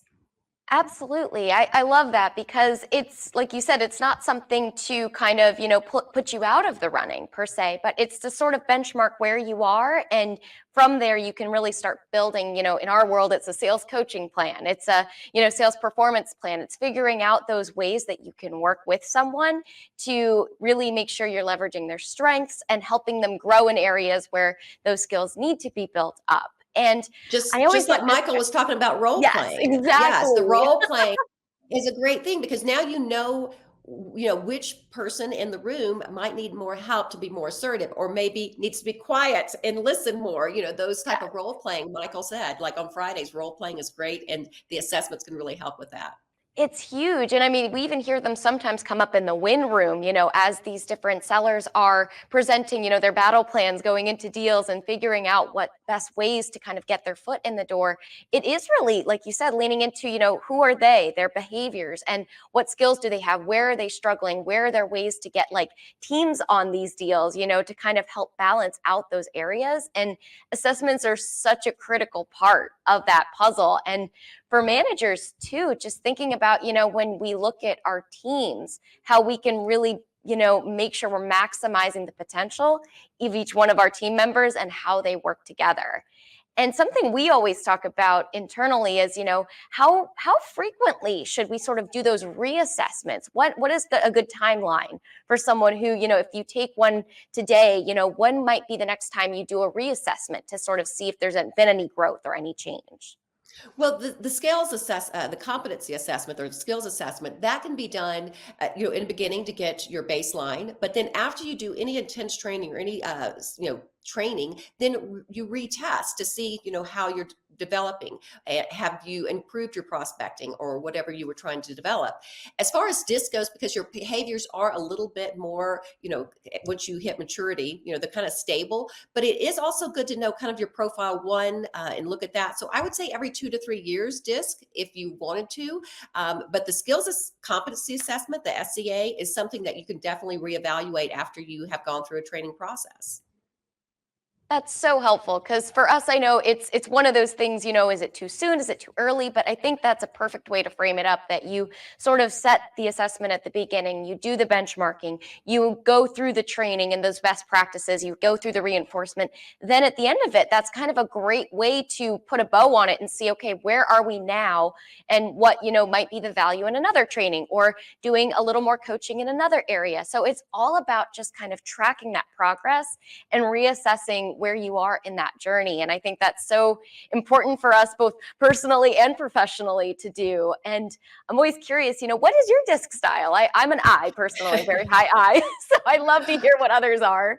I am a DI, so yeah, so I'm a little bit more direct and driven, detail oriented, not so much. So I have to really concentrate on those Excel spreadsheets when they come up. So I totally understand. It's one of those things, like I said, I probably converge a little bit into a C myself, so it's probably a lot of energy, and then sometimes those detail-oriented motives creep in, so it's a little bit of both. But like you said, in a room, we'd balance each other out great. So it really was a great dynamic.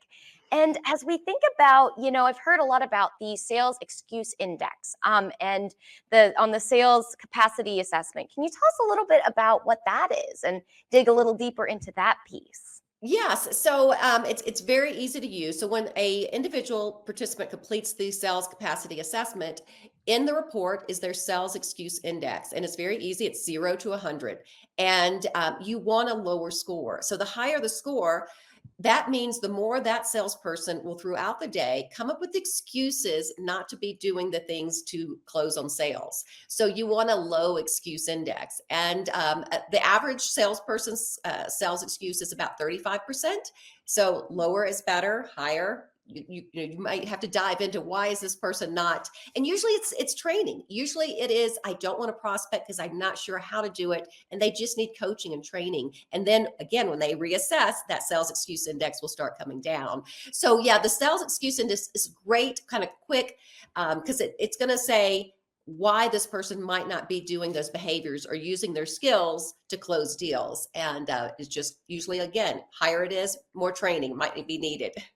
It's the piece of information we always need as managers, just to kind of see where people are at, see where they are on that sales excuse index, and make sure that, like you said, we're sort of tackling that head on and being very clear about, okay, what's next steps from there?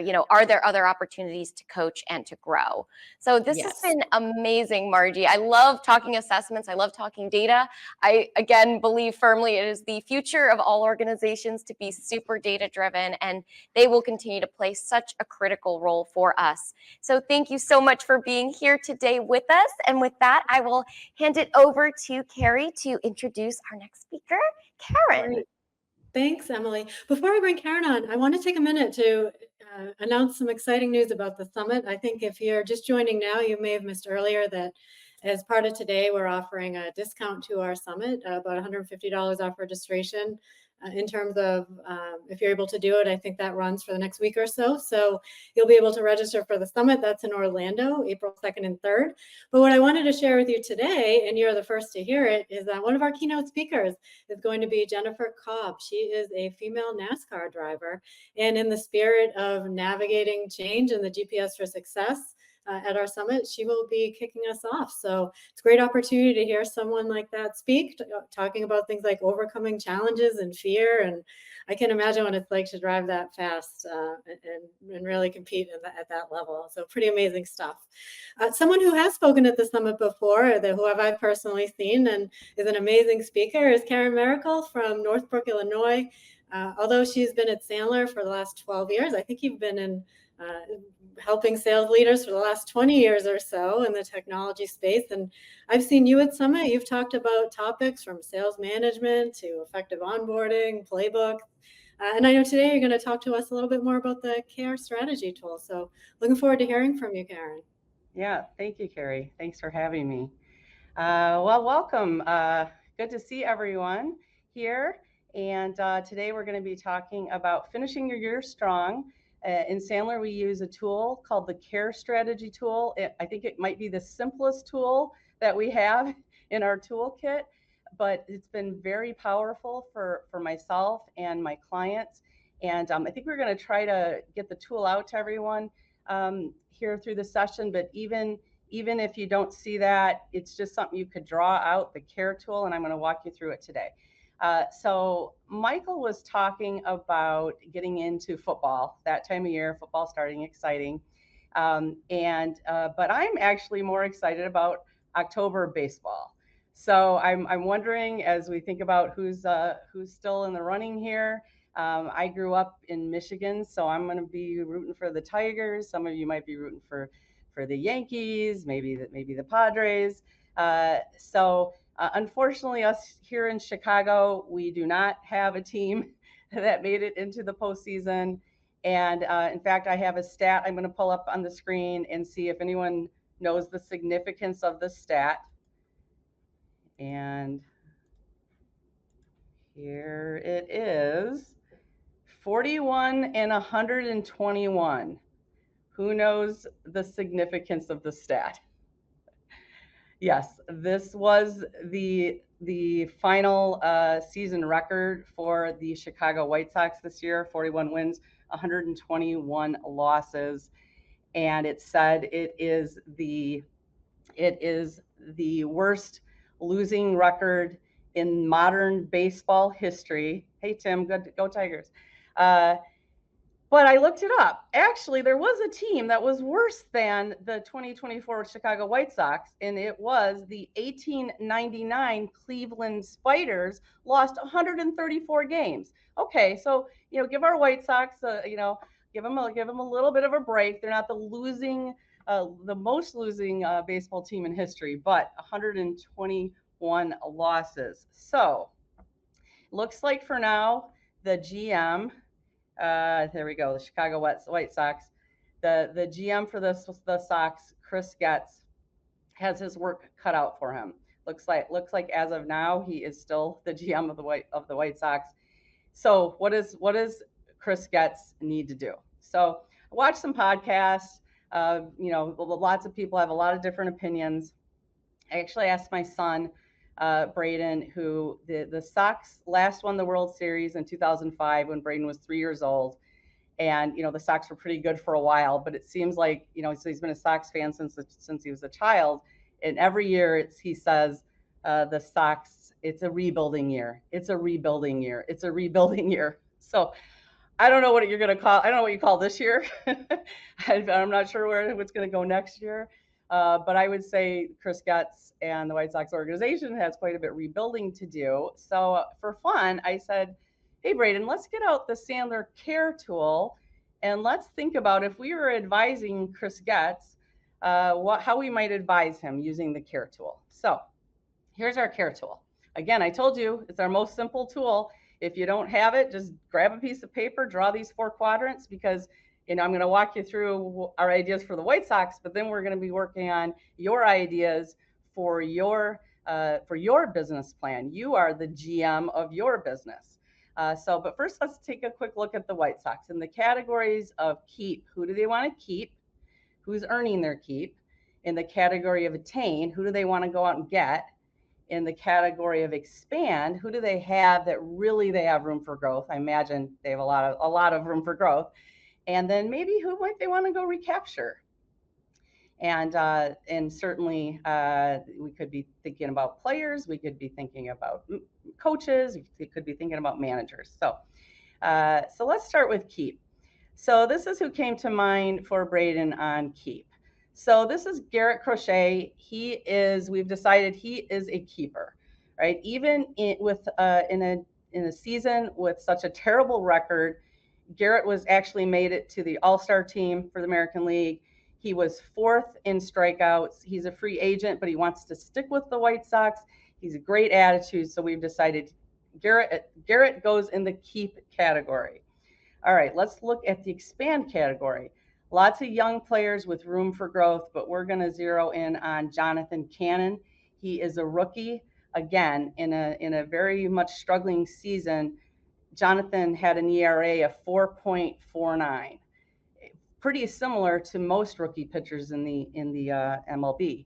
So we've decided Jonathan is really a target to expand. There's a lot of room for growth there. All right, now think about attain. All right, so we're keeping expanding some pitchers. What do the White Sox really need when we think about targeting, attaining?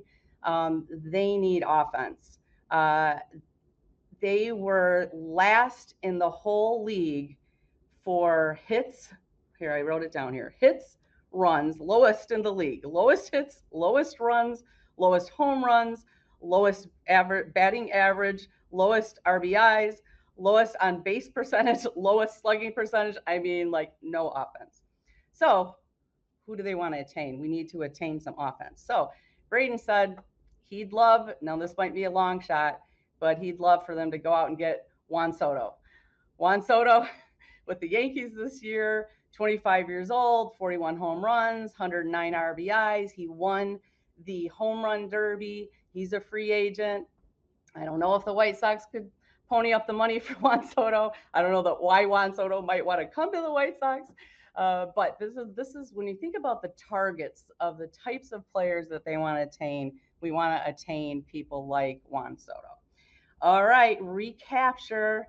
Now this one may be a little humorous to any of you in Chicago, but when we thought about what do the White Sox really need, they really need a good manager managing the team day to day. So we thought about Ozzie Guillen. Ozzie Guillen, the winning manager of the 2005 Chicago White Sox. He's a broadcaster now. Oh, maybe he'd come back. Maybe he'd come back and lead the team. All right, so that's our care plan for the Chicago White Sox. And now hopefully none of you have had a year like the Chicago White Sox have had, where you're not starting off your October in this type of situation. But still, how might you use the care tool? And for some of you familiar with care, you might have done this tool early in the year. It's pretty common people are doing this tool in January, but I really recommend you dust this tool off every quarter and plan out your quarter, because the fourth quarter, of course, we're closing everything we can before the end of the year, but we're not taking our foot off the gas with making sure we're keeping our clients, expanding our clients, attaining new clients going into 2025. So we're going to have you, and again, if you don't have the tool, just grab a piece of paper, draw 2 lines, make your 4 quadrants, and you're going to think during our session here today about who belongs in your care categories, what activities or behaviors that you want to do to keep those clients, attain those new clients, and how you're going to do it. That is going to be your fourth quarter care plan. So let's start with keep. So thinking about who you want to keep. And really we're differentiating between who's a keep client and who's an expand client. So if you were to look at all of your clients right now and think about, all right, who's a keeper versus who's really a target to expand. And so the keepers, this might be somebody that you really have the wallet share, of everything they could be spending with you, of all the business of theirs that you would want, you have. So there's minimal growth potential, but you definitely want to keep them. They have acceptable profitability. They have acceptable servicing investment. And you know what I mean by that? Like the juice is worth the squeeze on keeping this client. So how do we make sure that these clients who maybe if we have all their business, sometimes we kind of take them for granted and they're not getting as much attention. And these are the clients that potentially we could lose because we're not keeping an eye on them. I thought of this quote here that 91% of unhappy customers who are non-complainers simply leave. I can remember I spent over 20 years in the IT business, is sometimes we'd get one of those, Dear John letters, we've made a change to go with another company, and we'd be like, I didn't even know they were unhappy. So the question really was, what were we doing to verify that they were happy, or to ask them about anything they were unhappy with, so we didn't get that letter. Okay.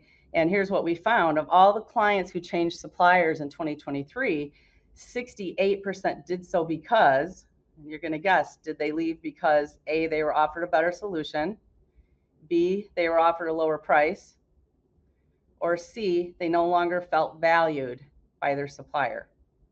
And I know when I ask my classes this question, a lot of people think B, that they were offered a lower price. And certainly that could be part of it, but the answer was C.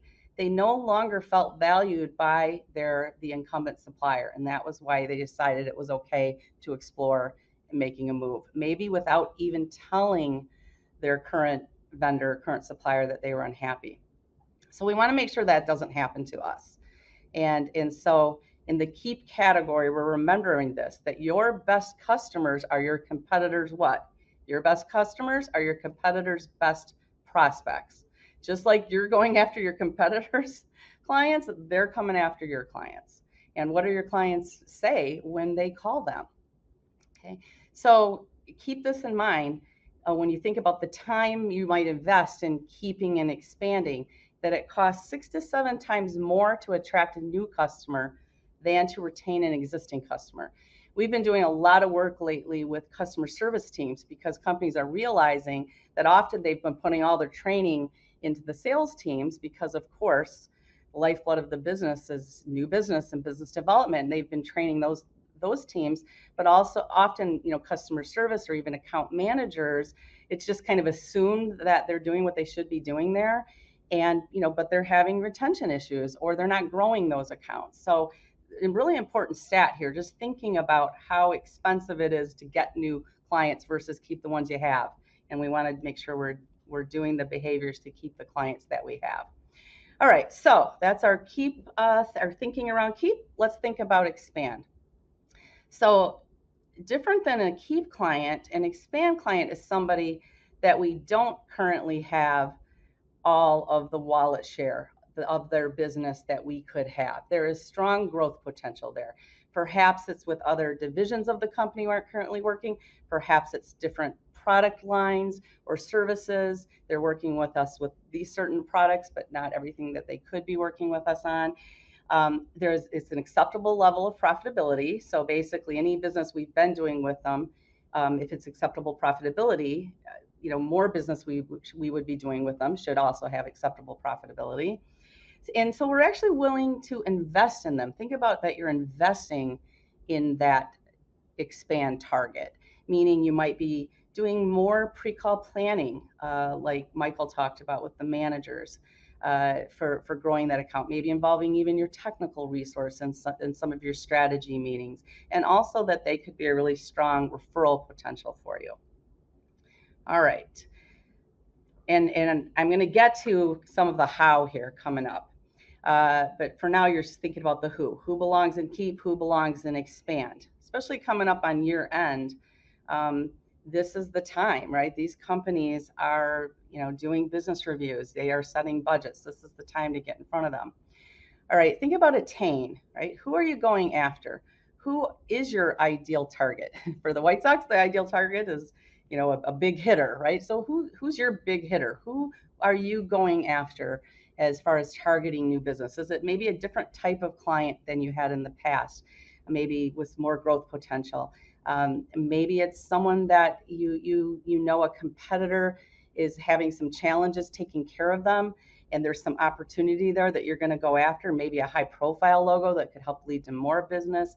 There's more strategic potential. So really having a plan. It's not just haphazard who comes in on your website, but you're actually strategically targeting who you want to attain. All right, and then recapture.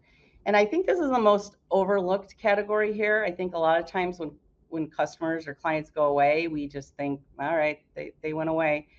And we don't necessarily get that list out on a frequent basis and look at, all right, who would we want back? Knowing what we know about them, who would we want back? Maybe there's something repairable in that relationship. Maybe something's changed. Maybe something's changed in your company. Maybe something's changed in their company. Maybe they left because they had a new person come in that wanted to put their stamp on that part of the business and they took it to a friend and that maybe they're not happy there. Maybe that decision maker isn't there anymore and the timing might make sense. So again, getting strategic. This is a thinking tool. Who am I putting in these 4 categories? And then how am I designing my plan to go after this business? And I think it's helpful to think about how much time you want to spend in each of these categories. It's not uncommon that somebody might realize they're spending almost all their time in the attain category, going after new business, and not enough time, keeping their clients, making sure they don't leave, paying attention to retention, paying attention to expansion. Or it could be the reverse, that they're spending all their time, calling on existing clients. Those are it's a lot more fun to call on an existing client who knows you and likes you than to go knock on a door and get it slammed in your face, like we often have to do going after new business. But based on your goals for your business, where are you spending your time, and where do you want to spend your time fourth quarter and going into 2025? All right, now what? You've got your goals of your kind of defined who's a keep and attain and recapture expand for you. Who would you put in those categories? And now we want to turn those names or those targets into a behavior plan. So in Sandler, we call your behavior plan your cookbook. So you think about a cookbook. Cookbook has recipes. A recipe would have a quantity and ingredients that would get you to your desired result. So your desired result is your quota, or your growth number, your goals, whatever it is. That's your desired result. And how do you break that down into the ingredients and the quantities of those ingredients that you need to put in place in your own cookbook to hit those numbers? So let's think about the Keep cookbook. What might be in your Keep cookbook? So the quantities here, it may not be relevant for you. You could have less, you could have more. It's really individual to you what makes sense, but these are the types of things that might be in your Keep cookbook. So you might have temperature calls. So think of a temperature call. You're just taking someone's temperature on, kind of how's it going? How did this work out for you based on our last conversation? How did my team do? And then you're showing appreciation. Remember, customers leave because they didn't feel appreciated. How are we making sure that they feel appreciated? We're remembering past conversations. We're bringing things back up. We're paying, as Margie was just talking about, when we adapt to somebody's disc style. So we're really adapting to their personality. If they're more of an I style and like to talk more socially and talk about their weekend and things, we know them.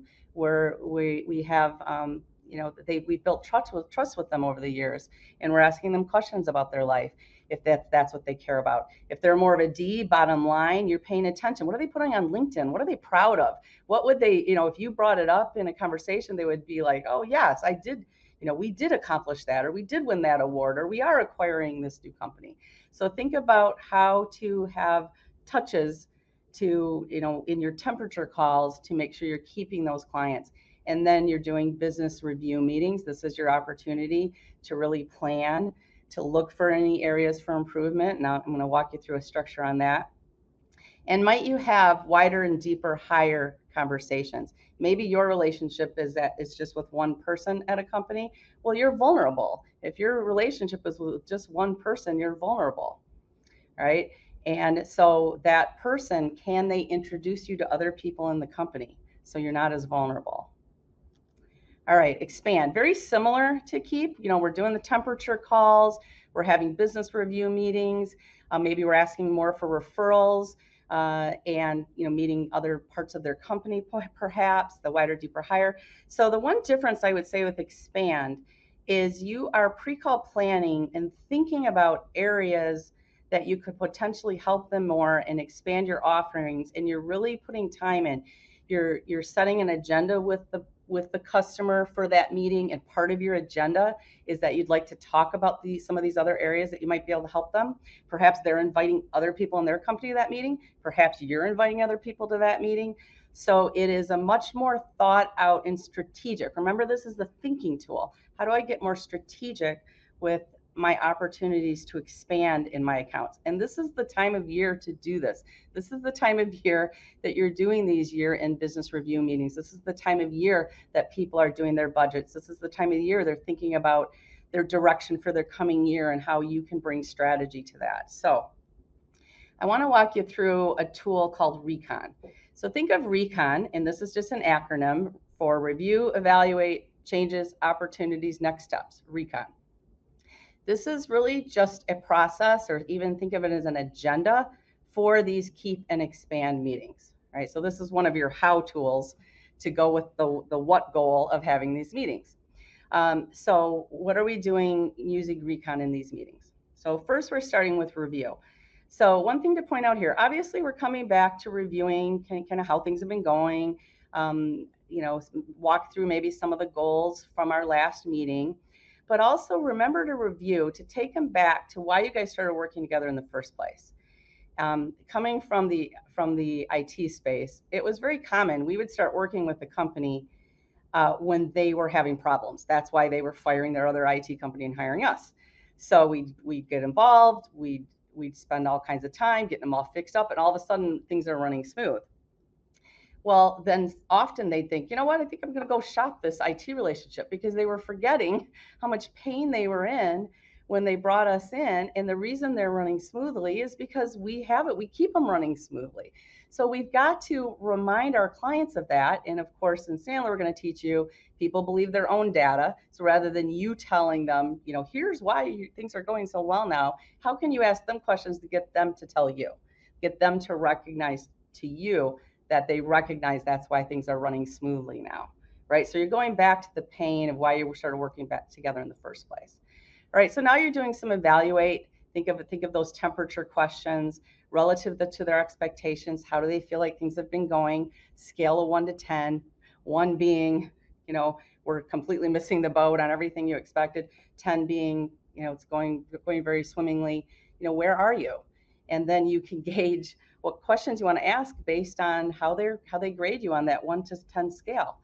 And assuming they do give you a positive grade, you want to find out how that positive result has been impacting their company. Again, these are the things that when your competitors call you, or when your competitors call them, they're going to think about these conversations, why they started working with you, how you solve their pains, the impact you continue to have with them, the fact that you have these strategic conversations with them.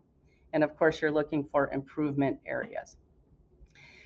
You might want to think about changes going on with their company, changes going on with your company, market factors in general that could be impacting their future, their growth goals.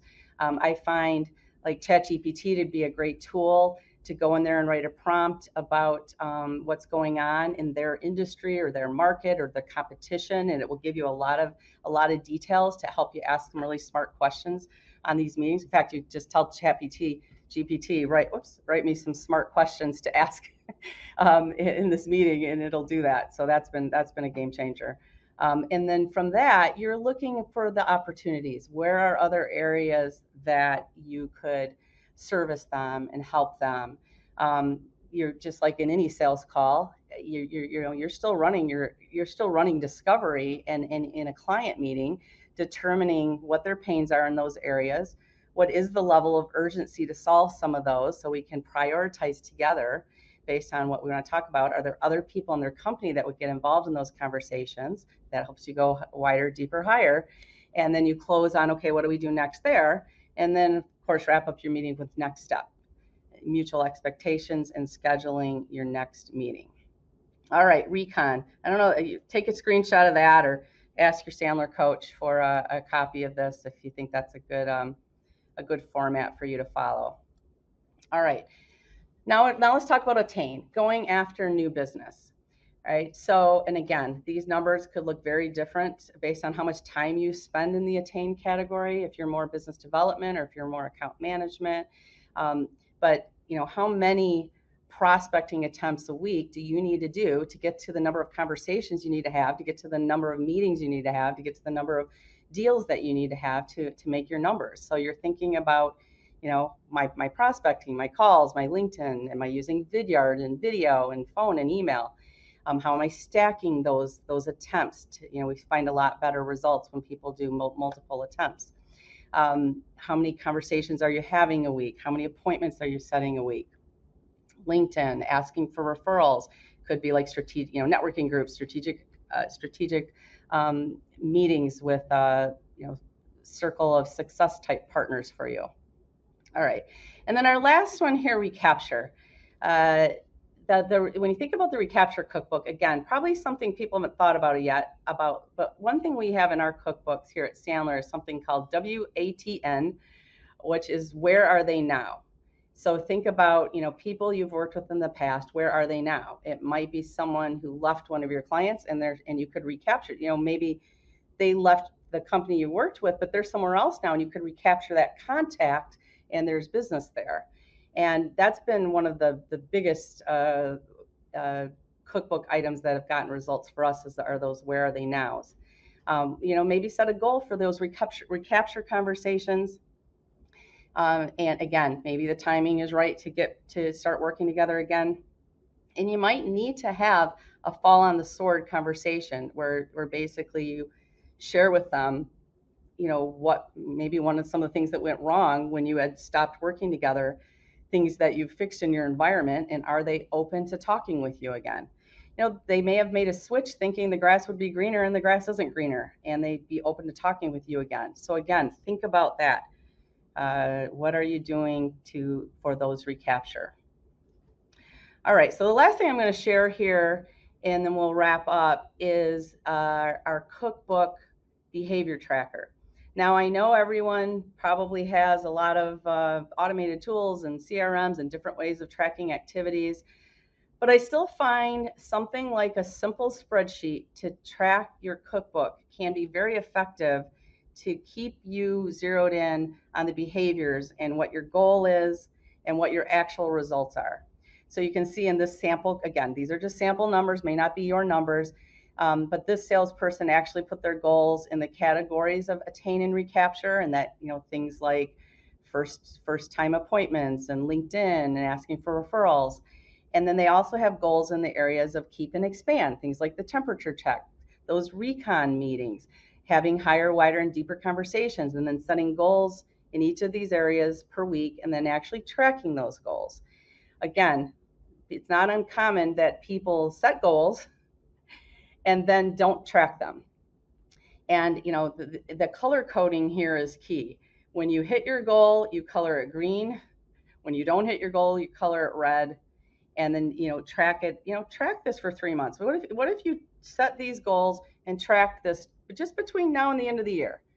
If you haven't already been doing this, maybe for yourself. If you have a manager that would review this with you, even better. If you have a colleague where you could do this together, have an accountability partner, even better. Right at the end of the year, if it made no difference, then you can email me and say, Karen, that didn't make any difference. But I think it would make a difference. And I know that again, tying our care goals to our cookbook is key to actually, I've got my care plan right here. Oh, I guess I can't see it with the screen. I'm updating it every quarter. I'm turning that into the cookbook. And this is the key to actually taking action on those care goals. So to summarize your to-do, what I would challenge you in today is to work on that care plan, thinking about who belongs in your different quadrants. Think about, okay, now that I have my who, what am I going to do? What is my cookbook going to look like in these 4 categories? What am I going to commit to? And how am I going to do it? Am I going to bring in something like recon? Am I going to work on some prospecting skills? Am I going to work on a way to develop some of these skills? Maybe I'd like to do more cold calling, but I haven't had success with it. I need more technique. I'd like to do more LinkedIn, but I need some technique. And in Sandler, we have lots of help and coaching for you in those areas. And then the 4th item I'd really recommend is picking an accountability partner for you on this cookbook. Again, it may be a manager, a coworker, a coach, someone in your life to help hold you accountable, on these for the good of your success. So, thank you. Here's to your winning season. Here's to your winning season in the fourth quarter and in 2025. And I'll echo what Michael Norton said. If you reach out to me on LinkedIn, Karen Miracle, Sandler, I think you could find me if you've got questions for me. Happy to help. And thanks, Emily. Thank you so much, Karen. Such a timely topic, especially as we go into Q4. I know we personally use CARE at home office and have seen immense success from applying it as a tool internally. So definitely make sure you check out the tool itself and make sure you connect with Karen on LinkedIn. I'm sure she'd love to chat with you more and get a lot more resources into your hands. So to keep the momentum going, I did want to spotlight a couple of speakers we do have coming up this afternoon. So we'll hear this afternoon from Bob Barber. He's going to take what Dave Mattson talked about a step further. So we talked this morning about navigating your GPS for sales success. Bob is really going to dig deeper into the psychology of that and talk about how do you calibrate your GPS for sales success. And then following Bob, we're also going to be hearing from Suzette Patterson, who's going to talk a little bit more about scaling your business in this environment and how to navigate your GPS for success in that regard. With that, I'm excited to present our next speaker. We have Matt Newberger joining us, Sandler author, trainer, and all-around very nice guy. He's going to talk a bit about business development and how to really lead that charge when it comes to the construction industry. All right, Matt, take it away. Great. Thank you very much. And Karen, great presentation. I'm going to build off of Karen's presentation a little bit.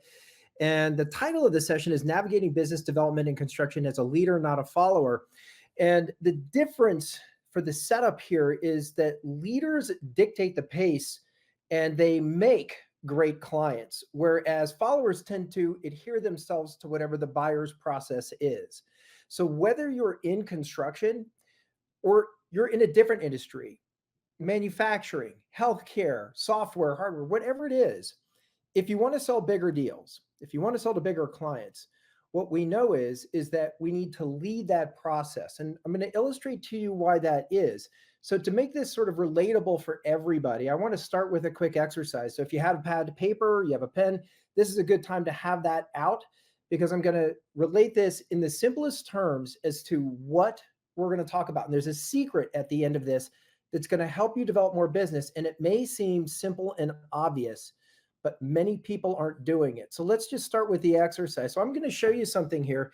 You guys on your screen should see 9, I'm going to call these numbers or variables. You have 9 variables, kind of like a sales process where anytime you're meeting with a new client or a new prospect, or it's a big deal and there's lots of people involved, there's variables. Now, Gartner says that 6.8 decision makers or stakeholders are involved in a large deal or an enterprise deal or a complex sale, whatever you call it.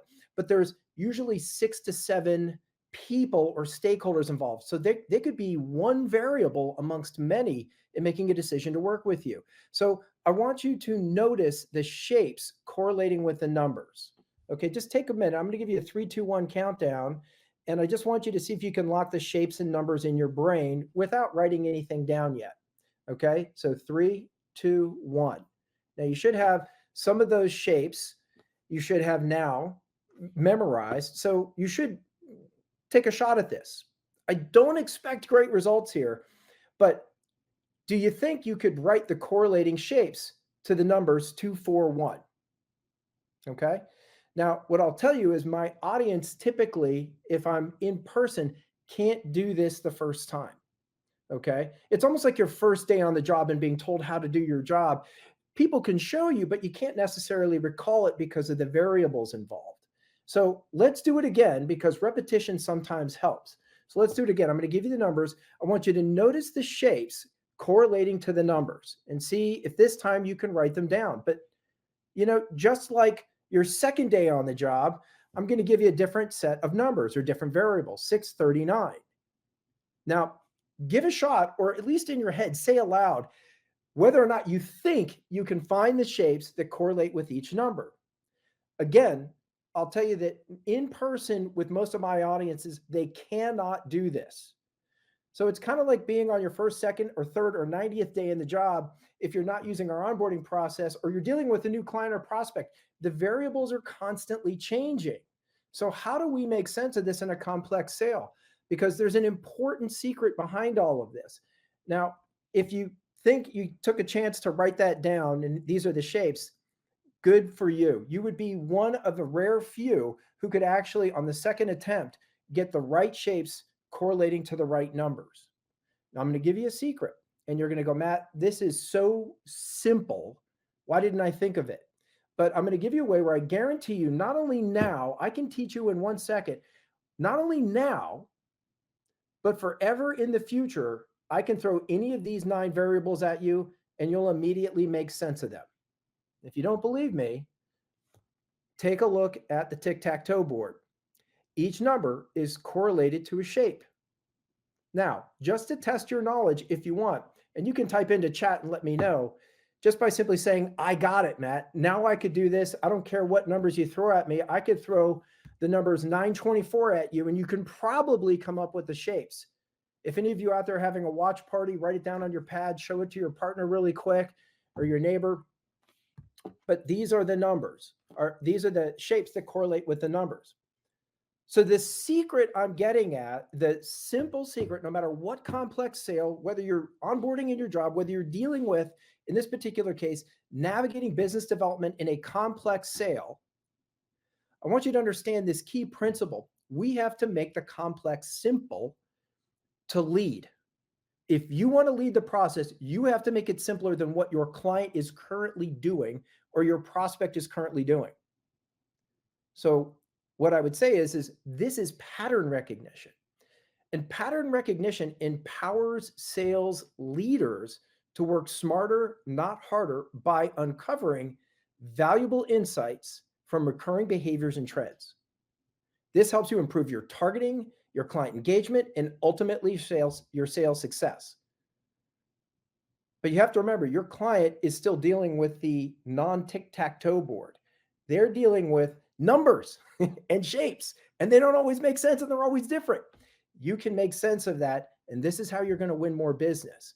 So we're going to expand on this. Now, I asked myself, what are some of the industries we work in where things are complex and it leads to problems if it's not done right? In other words, I want us to look beyond the sale. Every time I make a sale where I sell a larger client, a more complex deal, I want that work to be easier for me to execute, and I want that client to bring their friends. I can't just focus on winning the business. Winning the business, and you can answer aloud to yourself if this is true. If you find yourself chasing clients or you find yourself winning business and then you have these headaches with your client afterwards, that's the problem. We're focused on just winning the business. I want us to make better clients as leaders. And so to do that, I looked at the construction industry and ran a study, 300 people or 300 businesses in the construction industry in the Mid-Atlantic. And from that survey, we learned some things. Okay. Now I'm going to tell you the hint here is that in construction, why I like this is because they're complex projects. They're usually big dollars and there's lots of people involved. If that fits the description of you, you might be selling association memberships. Well, if you're selling to a large client, there's probably other people inside that you're selling to that you're not talking to. That's a complex sale. So it really doesn't matter what industry you're in, but what I want to convince you of, and some of you are going to hate this, bidding is a zero-sum game. I think it makes everything exponentially harder. I think in some cases it makes us not look forward to getting more business because we're having such a hard time with the business we have. I want to sell beyond the sale. I want to make a better client by being a leader.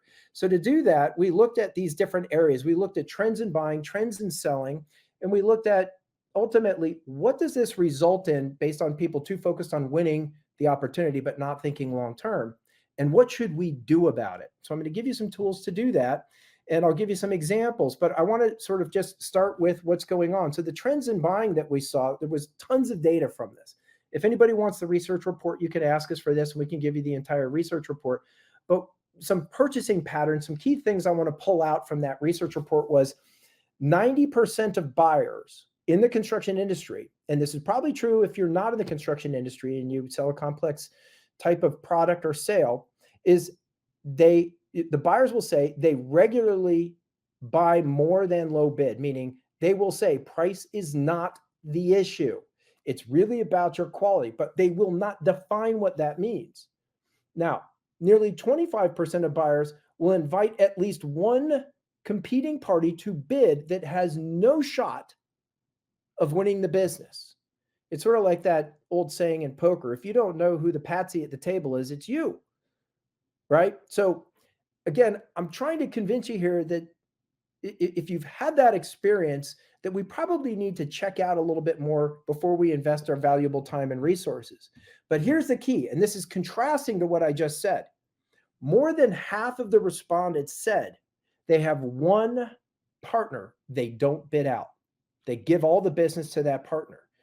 And I'm guessing if you're on here, you're a learner, and you probably, because it's going to be obvious to your clients you're learning and you care, you probably have some clients like this, or you will soon. But the key thing is that I want to impress upon you that buyers are willing to partner up. They're willing to do it, but there's conditions to it. Now, the other thing that I want to make sure is you understand the motivation behind negotiating. So 70% will negotiate even when they actually don't need you to lower your price. They've already decided it's you, yet they're going to ask you for a lower price. Guys, buyers or professional buyers are trained to ask for a discount. Okay. Now, they use this as a way, at least half or more, 63% use this as a way to create profit, to de-risk the deal of working with you, because they know they can't figure everything out. They saw the tic-tac-toe board. They saw the complicated version. They know they can't figure everything out. So they say, well, I know I can't figure everything out, so I'll just whittle them down on price so that I build in a little bit of buffer for myself. Now, let me give you guys a quick tactic. If you want to separate the 70 from the 30%, and a buyer says to you, look, I need you to lower your price. If you like this, use it. If you hate it, don't. But you could certainly say something as simple as, what if I can't lower my price? And then wait. Now, again, you can't do it like a chess move. You have to struggle a little bit, but you're not saying you won't lower your price or that you will. What you're saying in essence is, I need to know if you're the 70% that just has to ask or the 30% that can't move forward unless. So before you accept the premise that you need to lower your price, you can simply ask the question, what if I can't? Now, the negotiation tactics we saw most commonly used, I would focus on these top three. I just need a better price. That is the number one thing they ask. They have nothing behind it. So again, what if I can't? Well, help there, but I need your best and final offer. Or I need to show you the competitive bid, or at least tell you, I can't show you everything, but I need to tell you you're high, right? These are the common types of tactics that were used. Now, the trends in selling that I want to pull out for you is that nearly everyone that we talked to believed that they were better and different from their competition. 94%. If you've ever heard the saying before, you're unique, just like everybody else. That comes to mind when I think about this. If we all think we're so special, why aren't the clients seeing that? And so when we look at this from a hit rate standpoint, I think I'm special and I'm unique and I'm better than the competition. What are my hit rates? They should be somewhat consistent with how I see myself. Well, the interesting thing we saw is that 10% have no idea and can't figure out what their hit rates are. That means they bid and they win the work. Okay. 15% close over 50. They actually can see the tic-tac-toe board. 75% are closing at less than 50%. And many of the folks that we asked couldn't answer the question as to what their hit rate is, but they guessed high. When we went back and did the research with them on what their actual hit rates were, we realized most of them were hitting at about 15%. That means 85% of the bids they're putting on the street, they're not winning. But in their head, they're winning. So what's your hit rate? Your valuable resources are finite. We have to create a tic-tac-toe board where we win more than 15%. Our goal at Sandler is for hit rates to be over 50% as a floor, not as a ceiling, as the floor. So as we look at the outlook here, and we had a ton of research on outlook, what happens when we sell it wrong? Remember, I said we want to look at leading the process. So not only do we win the business, but we create great clients. Well, when we win the business at all costs in the construction industry, what this means is typically the seller is looking to change order their way into profitability. The buyer's looking to hold the seller to the contract. What this creates is litigation. Now, this data here is talking through 300 companies. If you add all these numbers up, more than 10% of the time, projects are ending up in litigation. Imagine the stress, the frustration, how hard it's going to be to sell the next deal if you're in litigation in your current deals. And so if we sell today and fix tomorrow, there's this, sort of this saying in construction, which is there's never enough money to do the project right the first time, but there's always enough money to do it over. That mentality is when we sell or win a bid that's bid wrong, we just bought a problem. And it could be litigation. And again, I don't want to scare anybody, and I don't want you to focus on litigation. I want you to focus on the fact that we've got to think beyond the sale. So the reasons for this litigation are unrealistic expectations, poor performance, poor communication, and a bunch of finger pointing at the bottom. How many times have we sold, and I know I've been guilty of this, where I didn't set realistic expectations, and as a result, it led to bad communication, poor performance, and people feeling disillusioned. Now, what I also just did was I made it harder for me to sustain my business if I've done that. But all this comes from focusing on the bid and not focusing long term.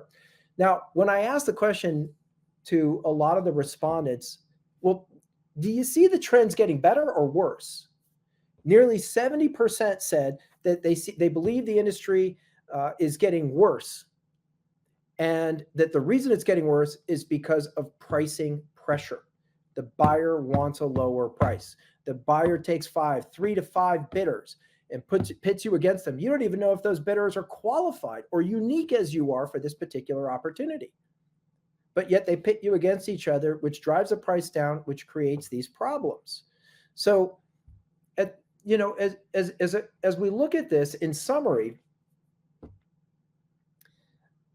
the point I want to make to you is that we don't win unless ultimately what we deliver adds value to our client.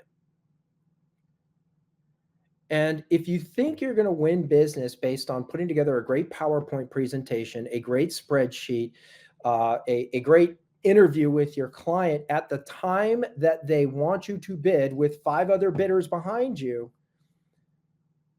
it's a zero-sum game. You're not going to win based on your technical qualifications if you're entering at the bid process. And you have to understand, the buyer's building risk into the model. They know all the variables they can't control. So there's a subconscious bias from your prospect to manage risk.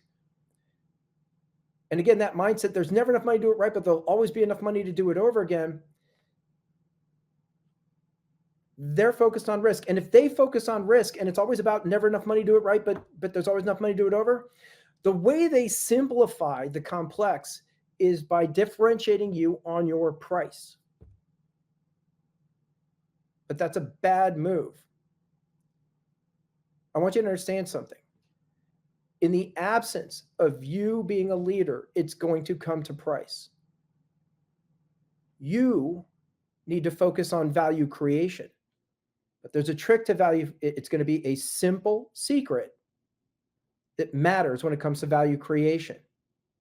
See, clients don't know they're doing this. They should be, instead of looking for a lower price, they should be looking to find a partner they can manage the risk with.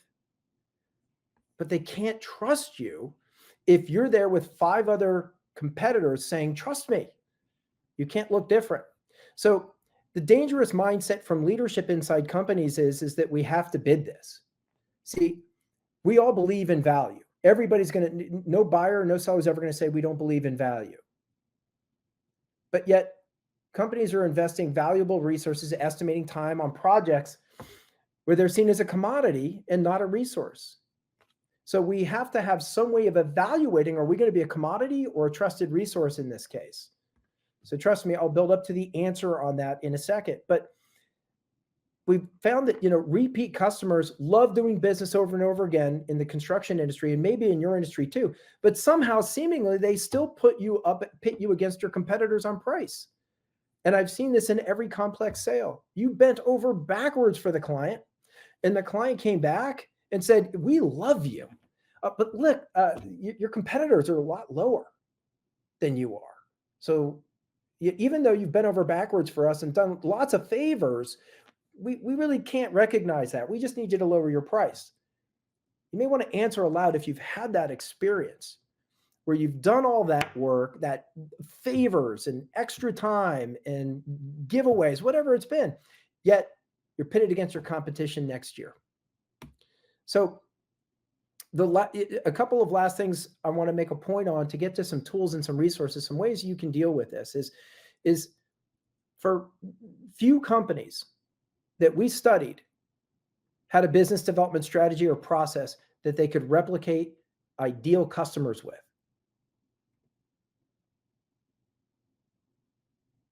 And what this led to was, do you need to discount? And the answer is you really, in most cases, you do not need to be doing the discounting that you're doing. Ultimately, it leads to lowering profits, lowering delivery, and making it harder on the business development process because we're not creating those raving fans, those advocates for us. Okay. So again, you're selling from a spreadsheet or a PowerPoint presentation or the experience of your team at the bid stage is not going to make the difference you think it might. And again, your clients have a subconscious bias to manage risk. And the only way they know how to do it in the absence of leadership is price. Okay. Now, I want you to understand, clients aren't doing this because they're being mean to you or because they're being trained to be, to use you or burn you. I want you to understand, this is, if you want to read up on it, if you want to read up on chaos theory, I got to give some credit to Carlos Garrido for this. We were talking about this prior to this session. He is another brilliant Sandler trainer, and if you're working with him, you're lucky to. But he talked about, and we talked about chaos theory, and what that means is anytime there's more than 6 variables, it's too complex to solve with a spreadsheet or a PowerPoint presentation. The problem your buyer is having is that they, at the bid stage, they don't know who to trust. So they have to differentiate you with price. And we know that in any large deal, you're going to have at least 6 or 7 people involved. That's too much complexity. So what actually works better for your client is to manage complexity is to go with their gut. And it's very hard to do once you're in that bid process because everyone's being really nice and saying pretty much the same things. So when too much emphasis is put on analyzing, buyers will default to simplifying decisions based on price and neglecting other critical factors. But I want you to understand something here. I want you to take this in. There's an enemy here. There's an enemy you're dealing with, and that is the mindset that as a seller, the way we've always done it is we bid. I've actually talked to some contractors and they said, we don't sell, we just bid. And I'm like, okay, we need to fix this mindset. The dangerous mindset is we bid. Okay. And I want to blow that up a little bit, but that's going to be hard for some of you. And I realize some of you may hate me or really disagree or create some strong opinions. And I'm hoping to do that. I want to be a little polarizing here. But the buyer wants to think they've done a good job. How are they measuring whether they've done a good job? It's on, did they get a discount? You've got to lead and get them to change that to, did I pick the right partner? Where we'll each make money and be successful. The enemy is bid. The solution is value creation. And it's not going to be on a spreadsheet. It's going to be based on your ability to build a relationship prior to the bid opportunity. So let's get into what some of the solutions might look like. Now, look, as unpleasant as it might be, what I just shared with you, you've got to make some changes. They're not complicated changes, but they're hard to do. And the good news is there is a solution, but you've got to blow up what you've been doing And you can't write a new habit over an old habit. You've got to blow up what you've been doing, and you've got to commit to a new way of doing things. Now, look, if you do this, you'll create champions that will help you sell the deal and make a better client along the way. And again, according to research by Gartner, when you create a champion, you're 2 to 3 times more likely to close and win the business when that champion is actively involved in the sale. So Karen talked about the care model and did a fantastic presentation. If some of you joined for my talk, but you didn't hear Karen's, I urge you to go back and listen to that. That was a beautiful explanation of what a care model is. A care model is crucial for systematically managing every stage of your client relationship, ensuring you maximize the retention, growth, and the acquisition with precision of new projects.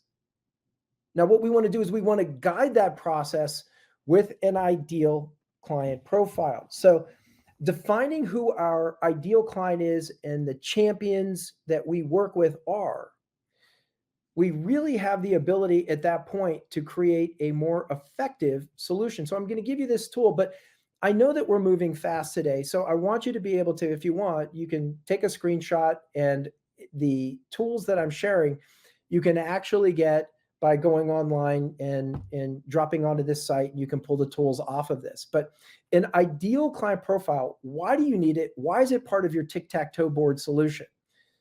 And that is, an ideal client profile is essential because it provides clarity and focus on ensuring that your sales efforts are directed towards the most valuable, underscore valuable, prospects. The focus leads to better alignment of sales strategies. It gives you more efficiency and ultimately more successful engagements after the sale. When it comes to empowering Sandler and the care model, the ideal client profile becomes even more powerful. It allows you to say what makes you different. I think trying to be all things to all people is a very hard game. You may win business based on big promises, but can you deliver?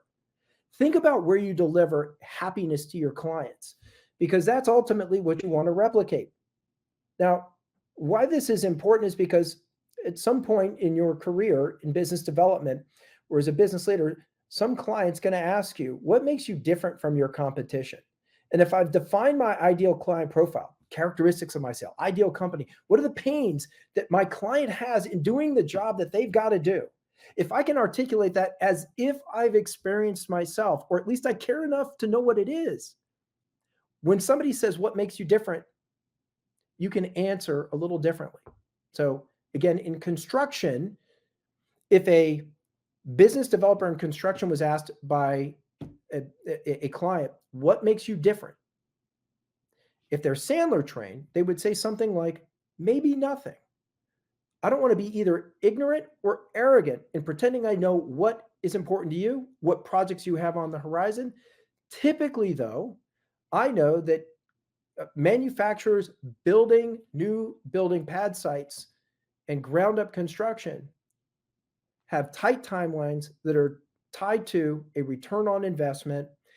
In addition to that, communication is typically one of their biggest challenges, but I don't know if that's relevant. Do you have any projects coming? That's somebody that took the time to study their client based on their ideal client profile. If they say, well, look, no, I don't actually do ground up manufacturing facilities. I'm in multifamily properties. If that isn't the business developer's area of expertise, the business developer would simply say, let me refer you to somebody. That's not who we work with.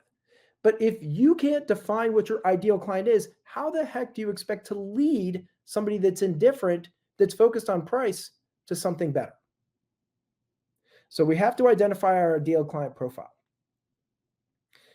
Next, it's not that you need 500 things in your pipeline. I think one of the problems I see in a lot of cases is we've got a lot of fluff in our pipeline that's not real, stuff we're following up with. You have to ask yourself aloud, am I following up with anybody? You know, am I chasing? If you're chasing, it means we've got too many deals in the pipeline that aren't ideal, and we probably need to get out of our pipeline. Look, it's not that you need 500 things in your pipeline. It's probably that you need 20 that are good, ideal clients and referenceable, and remove everything else from that pipeline. So one of the tools that I'm sharing with you here, but what I'd like you to consider is is if you were going to be in complex sales where you're going to bid, you're going to present, you're going to put a lot of time, money, energy, and resources into closing that deal. I want you to create your bid criteria. Now, for the construction industry, I've built one that's customized. It's probably 95% of what you need. You can customize it however you like. And again, you have a QR code to pull that off the web. If you're in a different industry, you can use this as an example to build your own. Now, this as a Sandler tool is called the Pursuit Navigator. And what we're looking to do is evaluate whether the project or opportunity is a fit. Even if we have a great client that we consider a partner, if they bring us an opportunity that isn't a good fit, we should say no. Believe me, they'll still love you and they'll trust you more. But the first thing on this form, which is what we call our Pursuit Navigator, is this an ideal client profile for us? And then it goes through a series of other questions where if you're answering wrong to these questions, you pass. It will not help you in the long run build a happy, successful, self-generating business. So again, that's another key thing you have to have. But what I want you to do is I want you to consider blowing up if somebody calls me and wants a bid, I'm going to blow that up. I'm going to stop investing time and energy and political capital on lose-lose projects and dysfunctional relationships. Look, we all accumulate those, but that doesn't mean you have to carry them forward. So what I want you to blow up, after you blow up what you're doing now in bidding, I want you to change to this. This simple graphic is designed to illustrate a very important point. What I want to do is I want you to consider these blue areas where I want you to define what your ideal client is. I want you to define your bidding criteria. I want you to have horizon meetings prior to a bid. In the construction industry, everyone's always saying like, we got to be between the bids, right? And I need more bids. I don't have time to build relationships. I'm too busy bidding. I want you to get clear on who that client you love, that you're excited to work with, and you bring those on, your team gets excited. What is the bidding criteria, whether we're going to say yes or no to invest our valuable time, money, energy, resources to bidding that project? Let's go out and meet with people prior to a project that we know are our ideal client. Let's have a horizon meeting. Ask them what's coming up in the future. And based on identifying that opportunity and qualifying it, then we can go to a bid. So I'm adding 4 steps prior to using the tools that Karen shared, CARE model, and the bid criteria and ideal client profile that I shared. You've got to remember there's an enemy, and it's the mindset is it's always the way we did it in the past. You're going to have to blow that up. You're going to have to think differently. You cannot write good software programming over bad software programming. You have to blow it up and start over. So I realize this is hard. It's meant to be polarizing and to make you go away and think. But in summary, what I want you to do is I want you to play to your strengths. It's a much more infinite game in sales than just trying to get the next deal. I want you to reassess who are the clients you love and are excited to work with, the types of projects and things you love doing. And I want you to live by that unique value proposition. And I want you to be clear about what makes your company stand out and act it. I want you to blow up your old habits. I want you to start pursuing projects earlier that align with your vision and value using bid criteria to determine which opportunities to say yes and no to, and stick to it to the best that you can. I realize it's not always possible, but to the best of your ability. I want you to stop investing in dysfunctional projects. That's called codependency. We don't want that. And again, I want you to use the CARE, ICP, and quote criteria to segment your partners and really build a much more successful business. I realize some of the things are challenging today, and this is a lot, but I also want you to see that it can build a very exciting future for you. So with that, if there's anything else that you want to see from those tools, use the QR code and you can download those tools and use them. And if you're interested in the book that we're releasing through Sandler called The Contrarian Contractor coming out next month, let us know. You can do that on the same QR code and we'll send you the book as we release it. I want to thank everybody for listening and following along. And I want you to remember success isn't found in the bids we chase, but it's in the relationships we build long before they're needed. It's not about what we sell, but it's how well we understand the clients we are a fit for and the impact we make by solving their challenges before they even know they exist. Thanks for listening to your success. Thanks, Matt. That was a great presentation. I really loved what you had to say about value creation, and I was excited I cracked the code in the beginning. So I felt like that made my day. We're going to take a little bit of a time for a special guest before we get to Bob Barber at about 1:30. We talked about how, Dave brought up this morning our thoughts are with those impacted by the hurricane. And as we're in the middle of two big hurricanes, we want to take the time to interview a very special guest today, Will Cleaver from Operation Barbecue Relief at obr.org. Now, Will, thanks for joining us. I know this is such a busy time for you. Just to let everybody know, Operation Barbecue Relief was started when a tornado swept through Joplin, Missouri in 2011. Yeah. It really kind of kicked off your passion for barbecue and assisting those in distress. It sounds like you've served over 9 million meals in 30 states. So well, we have a little time here. I'd love to hear more about Operation Barbecue Relief. And I know Stan Hayes, a co-founder with you, is on the scene, and it'd be interesting to hear what's going on and what can we do to help. It's been very crazy. Typically, we don't have disasters going on across multiple states. Currently, up until Monday evening, we were set up in Pinellas Park in Tampa, as well as Tallahassee, and then in North Carolina and in Tennessee. So managing 4 sites is a very difficult undertaking. Right now, we've served over 280,000 meals across those 4 sites. Oh, wow. So now for someone like me, I'm in the Boston area. I'm not in the affected area. It's hard to really know how to get involved. I can't get down there. Are there things that, from all over the country, what people can do to help get involved or participate in what you're doing? Any thoughts on that? Definitely. The 2 main things is this doesn't happen without donations and without volunteers. Both of those areas can be accessed to our website at obr.org. We appreciate people trying to donate individual products, but we've got partnerships with companies that having the funds to purchase, we can purchase at a discounted rate. The other thing people can do that they don't realize has a huge impact is sharing our information on their social media platforms. It does kind of give us a little bit more of a known factor to people that may not be familiar with what we do. No, I know right now it's sort of in the middle of crisis mode, but maybe if you take a step back and just talk about maybe Operation Barbecue Relief in general. I know you have a cookbook, you have other sorts of initiatives. Tell us a little bit about the organization and what you do. So like you said, we started in 2011 in Joplin, Missouri. The majority of us that started were either people that had restaurants or did competitive barbecue. And really went down there with the goal of feeding 3,000 to 4,000 meals over a week or so.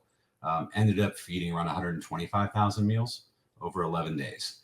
And what we found is that there's a gap in between when the disaster strikes and what used to be the larger organizations and how they could get up and mobilize. And competition barbecue, funny enough, is we would go set up in a parking lot on a Friday, cook into Saturday, our food gets judged, and by Saturday evening, we're back home. And all of us being self-contained, and really did not know how much that played into disasters as it does.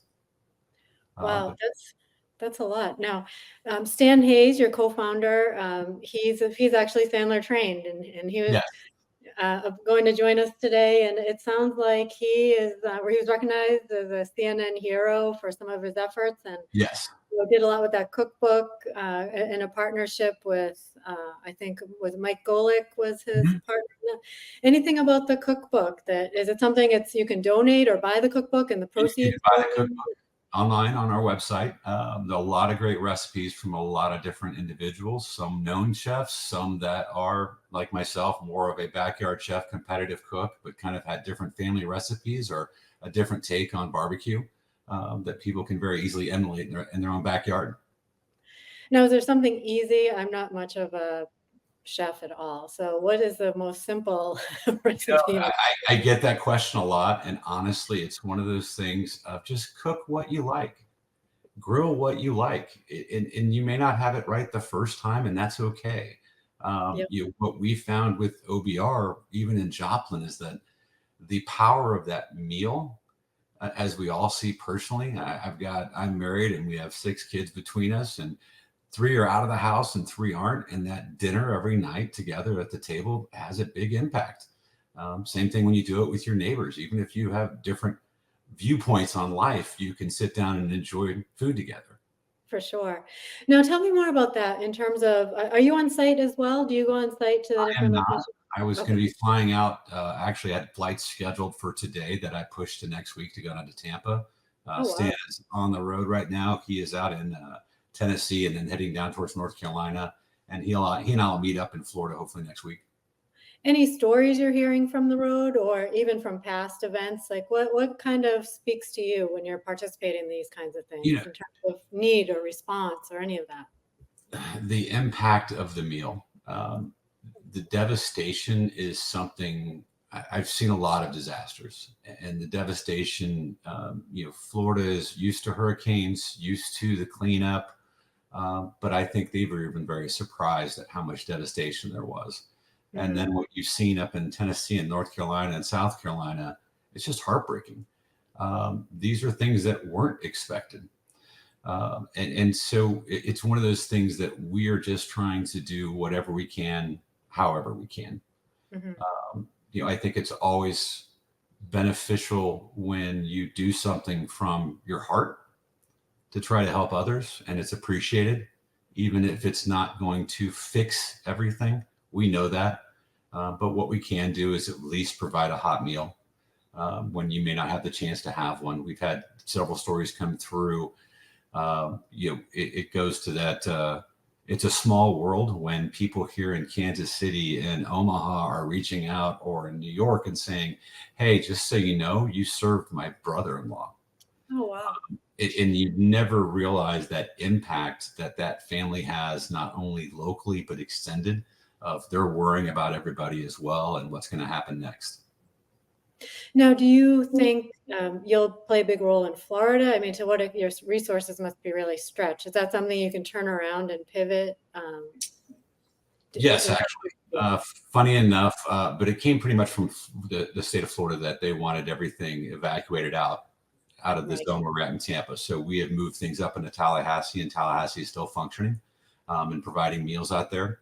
And then we are actually have moved all of our equipment so that, the first priority is keeping people safe Mhm.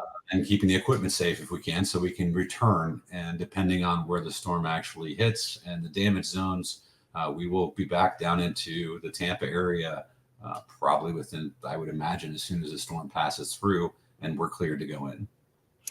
Yeah, I can't remember the last time we had a back-to-back like this. Do you, in your history, have you seen anything like it, or how does Not this? like this, especially this close. Obviously, hurricane season, we did have, I think it was Hurricane Michael that went to Houston, then went to Irma down into, forgive me, right south of Naples or north of Naples. And those two were within a week and a half of each other. From when one started, the next one started, I think it was 2 weeks. Mhm. And we literally wrapped up one area in Houston, and we're running equipment down into Florida for that. Oh, wow. So now when you're on site, is there something, must be difficult, especially if you lose power or anything like that? Is there something you're just ready with all of the food you need? Do you do anything additional supplies, or is it mostly just focused on meals, or do you work partner with anyone else, or? We do focus on meals. We have informal partnerships with different organizations depending on the area we're going into and what they're doing and what we're doing. There are times when it's a smaller deployment that we actually will send down protein and sides to a restaurant that's there in town, because That's right. we try to be the best stewards of funds so that we don't roll equipment and spend thousands of dollars when we can get products down and a restaurant wants to provide those meals. We really want to help the community help itself. Right. That's such a great point about the businesses. I didn't realize that you had that type of partnership. So you really help to support those local businesses as well. It must be a huge, Correct. huge impact for them at this time Well, of year. it's incredibly helpful for us too. Right. We always try to look at local resources, because you find that there's always pockets of homes and people that aren't being seen, and people aren't leaving their homes because they're worried about looting. They're worried about Oh, what's left of their possessions. So we tie into local officials, police departments, fire departments to go, hey, where should we go? Even if it's 200 meals that's going into that neighborhood, where is that neighborhood that really needs those meals? Right. And without those local resources, we wouldn't know that. Now, you've been around for a long time, since 2011, so you've been doing this work for quite a while. Is there anything you're particularly proud of or that stands out to you as a moment in the company's history where you just really felt a sense of purpose and accomplishment in what you're doing? Mine is probably more on a personal level than professional or organizational level. And we have a saying within the organization and with our volunteers of what's your why? Why are you here? And you take a meal into a street that is completely devastated and walk up. And I had experience multiple times like this where you have an elderly couple comes walking out and it was the first hot meal they'd had in 3 days. And they ask, "Can I give you a hug?" And those are the moments that, to me, that's why I do what I do. Yeah. The accolades from a higher level, those are great. I mean, it's one of those things that we run into this conversation with our volunteers. If you have partners and sponsors that they want to know, hey, where did my $10,000 go? And so you're showing, hey, we did 50,000 meals out of this location. But then you have people that are donating $5 and $10 that they don't want to see it about the numbers. And it's not about the numbers. It's about the meal that matters. You never know when you're going to be able to hand that meal out. And it does change you. There is something, as we've all grown up with, about doing things for others without expectation. You do leave feeling, I jokingly say, you feel almost guilty because you come back energized more about the world, more hope. Right. That, yes, this is horrible, but together we can get through that. And I think that gets lost a lot of the times these days. What a great philosophy. I like that. Now, for Sandler, we have some employees in the area. Thankfully, we've reached out to and they're safe. And we have some franchisees in the area too. And we certainly, our thoughts are with them and others as well. I want to make sure before we lose you here, to make sure if there's anything anyone should know in terms of, looks like if anyone wants to donate, they're welcome to do so at the website, or Correct. is So that the best place to go? the best two things that people can do, and actually I would say three things, is donate to our website, obr.org. You'll get a tax donation letter via email when you donate. The money will be used for disasters. Like I tell people, we've had some people that will put a restriction on it for this specific disaster. That's fine if that's what someone wants to do, but realize what's paying for this disaster today is previous donations. So I always let them know that. And when they know that, they're like, oh, that does make sense. They just don't think about it in the moment. All of our financial information and auditing information in 990 is on our website and our financial transparency.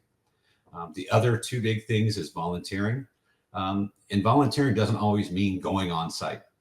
There are many things that we have a virtual volunteer team that help with getting people flights in and out with our partners, with getting logistics going, with making phone calls, with following up to emails. That is all done if you have a computer and you can be anywhere in the world. The last thing is, again, this to me is one of the larger ones that gets missed a lot, which is please like, follow, and share our information, because it does give validity. And I'll give you an example. We had a disaster very early on that we were running very low on trying to find protein to cook. And I had an older lady come up to me that was in the neighborhood, and she says, my daughter wants to talk to you. And I'm thinking she's going to say thank you. And I'm like, okay, not a problem. I get on the phone and we were having trouble getting ice. We were almost out of protein. This lady says, just so you know, I work for Tyson. What do you need? And I said, we need protein and we need ice. She's like, it'll be there in 5 hours. That's amazing. Again, had she not reached out and told people what we were doing, we wouldn't have been able to continue serving those in need. And that is key for what we do. That's amazing. I know you're super busy, Will. I really appreciate you taking time to stop by and share more. And I'm glad you mentioned that about the information on your website in terms of, you always want to make sure you're donating somewhere that's reputable and using the funds appropriately. And certainly you do that. So I'm glad that you mentioned that. And well, thank you very much. I appreciate it. Thank you for giving us the opportunity to talk. Yeah, absolutely. Thanks so much for coming on. Thank you, Will. Thank you, Carrie. Truly, guys, make sure you check out www.obr.com in any way that you can donate, give, or support the organization and what they're doing. And again, like Carrie said, it's been a long time since we've ever had a back-to-back situation like we do today. So anything you can do to help the cause is always going to mean so much. So thank you all for your time, and thank you again, Will, for joining us. So next up, I do want to take us a step deeper into the GPS for sales success. Really, how do you calibrate that? And really looking at the psychology of what that means. So I'm super thrilled to announce our next speaker, Bob Barber. He is one of our 25-year franchisees and has spent those years passionately helping his clients level up their sales game. He enjoys cooking, all sorts of outdoor activities, sailing, spending time with his dog, and he is truly one of the partners in the network to all of us. So we are super excited to have Bob here with us today. Bob, happy to have you. Take it away. Thank you very much, Emily. And thanks, Will, for his information. That's obr.org, not .com, just so everybody knows.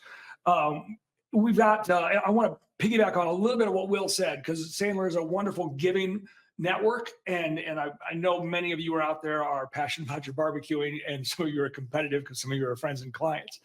But so another piece, as Sandler, and will definitely promote you on our media feeds. So Sandler is a community. We are a communication organization. We teach people to communicate better. And a little public service announcement that I have today is I saw an article in the Wall Street Journal this morning that I have the PDF on our LinkedIn profile. My LinkedIn handle is there. It will walk you through how to make satellite texts from your phone when you don't have cell or Wi-Fi service.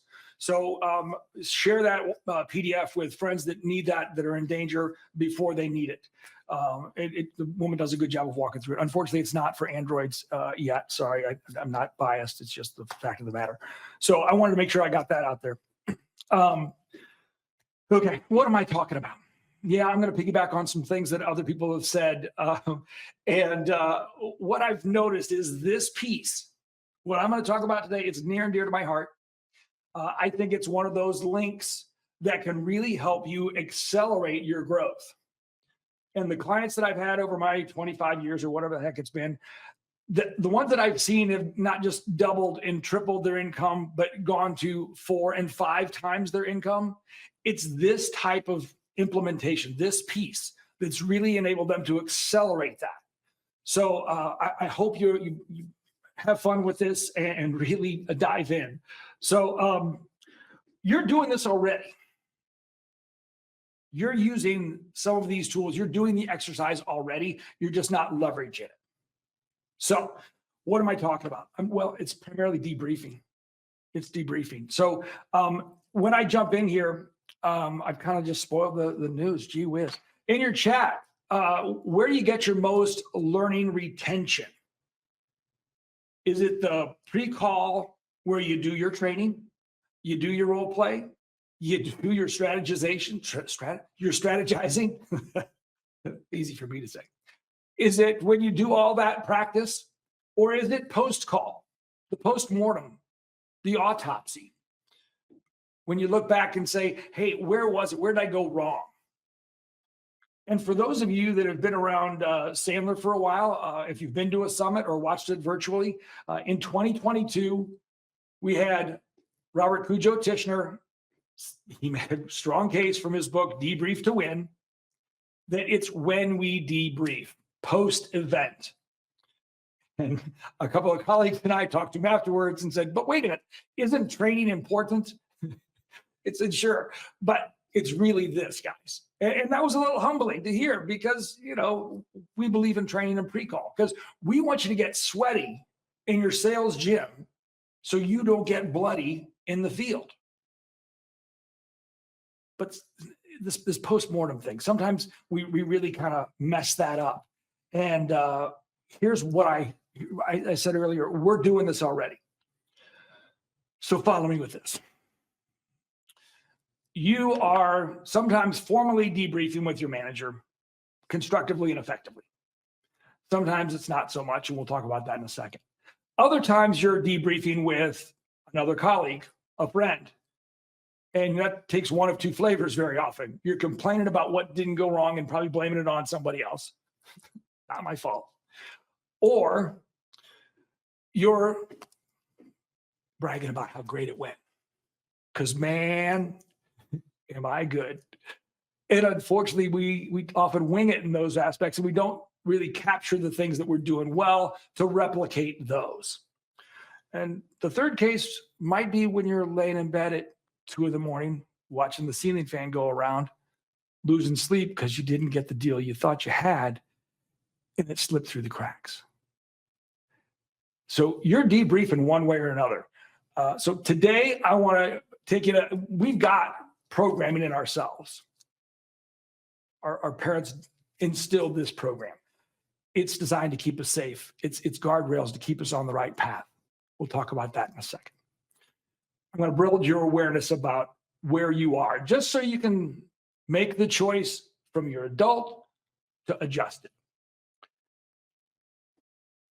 Those of you who have seen me talk before know that emotions and subconscious and adult ego states and all those are very near and dear to me.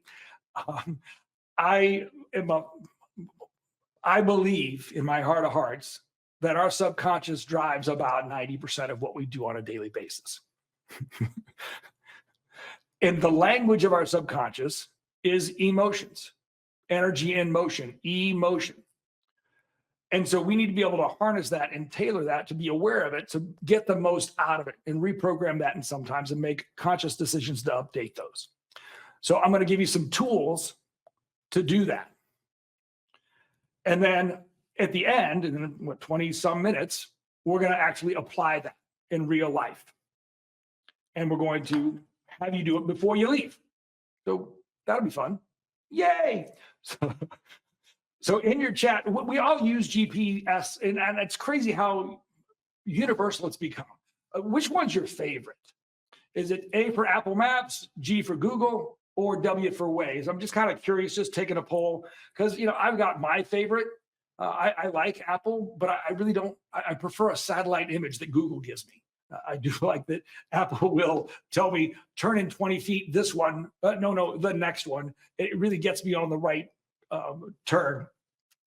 I like Google, especially that they kind of teamed up with Waze now, and they've given you more of, hey, here's what's coming, whether it's something on the road or traffic or police ahead. For some of you that don't believe it's a speed limit, it's a speed suggestion. And then Waze, it's kind of funny. I like it when I know where I'm going, which kind of defeats the purpose. When I'm on the interstate and I know where I'm going. My wife and I took a road trip a couple 6 weeks ago, and Waze got us off the beaten path. Next thing I know, we're on a county road. Now, this wasn't a county highway. This was no lines, no speed limits, no nothing. And it was, I had to just trust Waze. Now, yes, I know some of you are going, why didn't you change? We could have done those things. But the other thing I noticed about Waze is it started to sound like my parents' scripts. It started to say things like, go back. Especially, when I turned off and finally tried to find another way, it said, you turn, you go back on the path. That's not what we do. And suddenly I heard my ancestors and parents' voices saying, this is what we do as a family. We don't go there. We don't root for that team. So to spark that for you, to see what your baseline of what does get your emotions going, I'm going to go back to some of the sports analogies that Michael and Karen used. We're in the heart of the football season. We're coming into playoffs for the baseball. We're in baseball playoffs. Let's suppose you're going to your relative's house that has the biggest TV and the best sports subscription package, and to watch the family team that you're all rooting for it, and you wear your rivalry's colors. So you're Ohio State and you wear Michigan, or they're Alabama and you wear anybody else, right? I mean, it's pretty much that way. Or hell, when we see the Ravens and anybody, or Detroit and Yankees, you pick. There's going to be some resistance. Heck, Monday night I showed up without just with regular clothes and I got grief. I mean, it's kind of real. So what if it's not sports? What if it's you pull up an electric car? How's your family going to feel if you're driving a Tesla? What are they going to say? I know a family that used to be oil distributors, and one of the kids bought a Tesla. And the father said he hates the oil business so much he bought an electric car. What if you don't want grandma's china? She's passed away. We're trying to clean things out, and they want you to have the china. And I don't want it. What happens?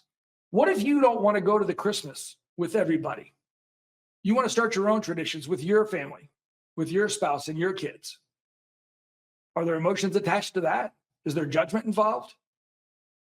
What if you want to become a salesperson and you're like Dave Mattson and came from a family of educators? Do you think there's much of a pushback on that? What if you want to get a cat, for heaven's sakes? So some of those things, I'm hoping that some of that rings true, because here's what happens. What if I want to make $1 million a year? And these new steps, this new GPS programming that I want to go after, is in my best interest. It's going to help me grow and better my life the way I want it to. Because at the end of the day, you're the one in charge of your life. Sad but true. So what are your choices? It's your life. It's a one-act play. Let's live it by design, not by default. And if you have any issues, you still haven't quite connected the dots on how sometimes our programming can kick in and predetermine what we can and can't do in life.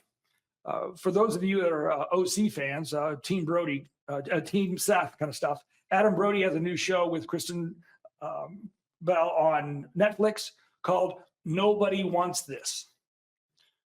Now, the fact that the title is Nobody Wants This is evidence enough that everybody in the show doesn't want them to do what they're doing. There's a lot of pressure. There's a lot of scripts that come into play about what people can and can't say. Scripts as in emotional, not Hollywood. So have some fun with that. So what's this mean with debriefing? What's that have to do with sales, Bob? Imagine you're meeting with your sales manager, like you do, and they say, how'd your meeting go? And you say, it was a good meeting. I think we're going to get some business from them someday. And your manager says, how come? And you said, because. And you're not really have a lot of data to back it up. Well, that doesn't really, that's not good data. What I want you to be able to do is be as objective as possible and not justify, explain, and defend in your debrief sessions. Justifying, explaining, defense, we lose all clarity, all objectivity, and it's murky and cloudy, and we are condemned to repeat the past because we have not learned from our history. So what a better debrief might sound like is if your manager says, how'd it go? And you said, I think we got about an 80% chance, and here's why. I know that their production line goes down about once a month. It's been happening for about 6 months. They lose about $1 million every time it goes down. They have a scheduled maintenance shutdown on the calendar for January. They've got other things on the list. I haven't talked to the floor manager, ops manager. I know he's got some other things on the list. I don't know where this ranks. The plant manager, it's important because bonuses are about evaporated, and frankly, his head's on the chopping block if he doesn't get this fixed. I know they're going to need about 30 man hours to help us make things happen. We may need anywhere between 150 to 300 man hours to make it all come to life. Not sure how millwright's going to come into play, but that could happen. I know that they've got about 300 grand set aside for this in the budget. If it's more than that, they're going to have to find it somewhere. I'm not sure where that's going to come from. I've got a meeting next Friday to meet with the plant manager.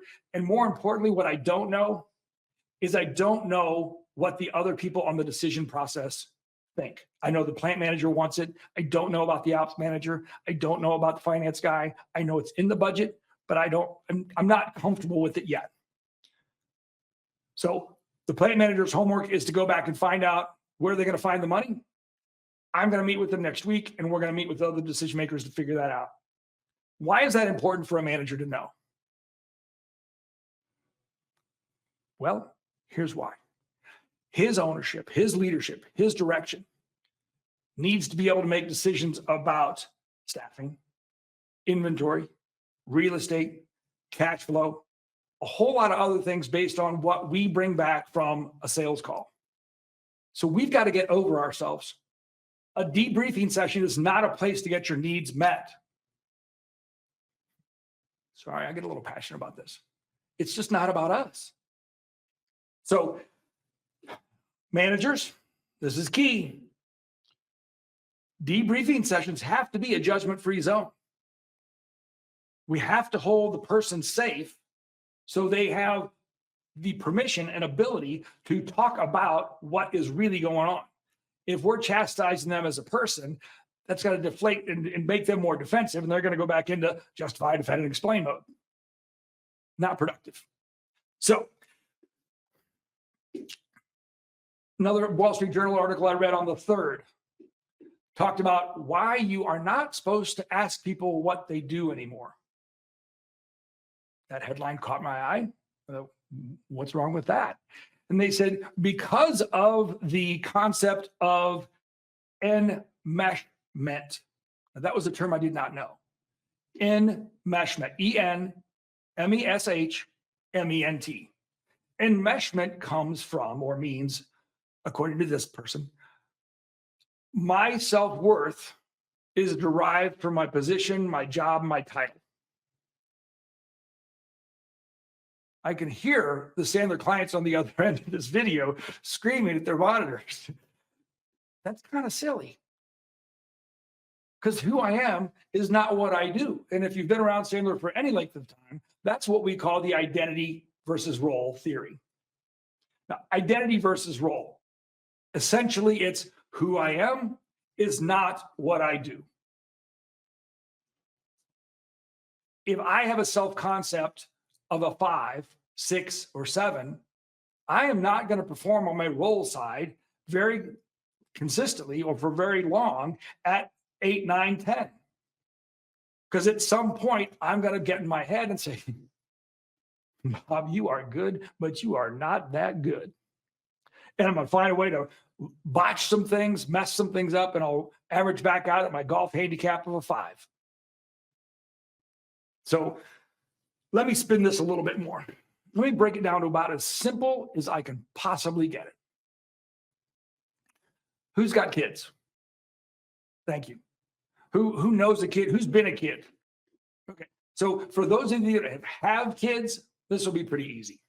For those of you that have been a kid, it might be a little painful. When your child is born, you love them unconditionally. They are perfect. And then they become toddlers, terrible twos, adolescents, tweens, young adults. Along the way, there are behaviors that may not have that unconditional support. They may do things that you may say, God, you are your mother's child.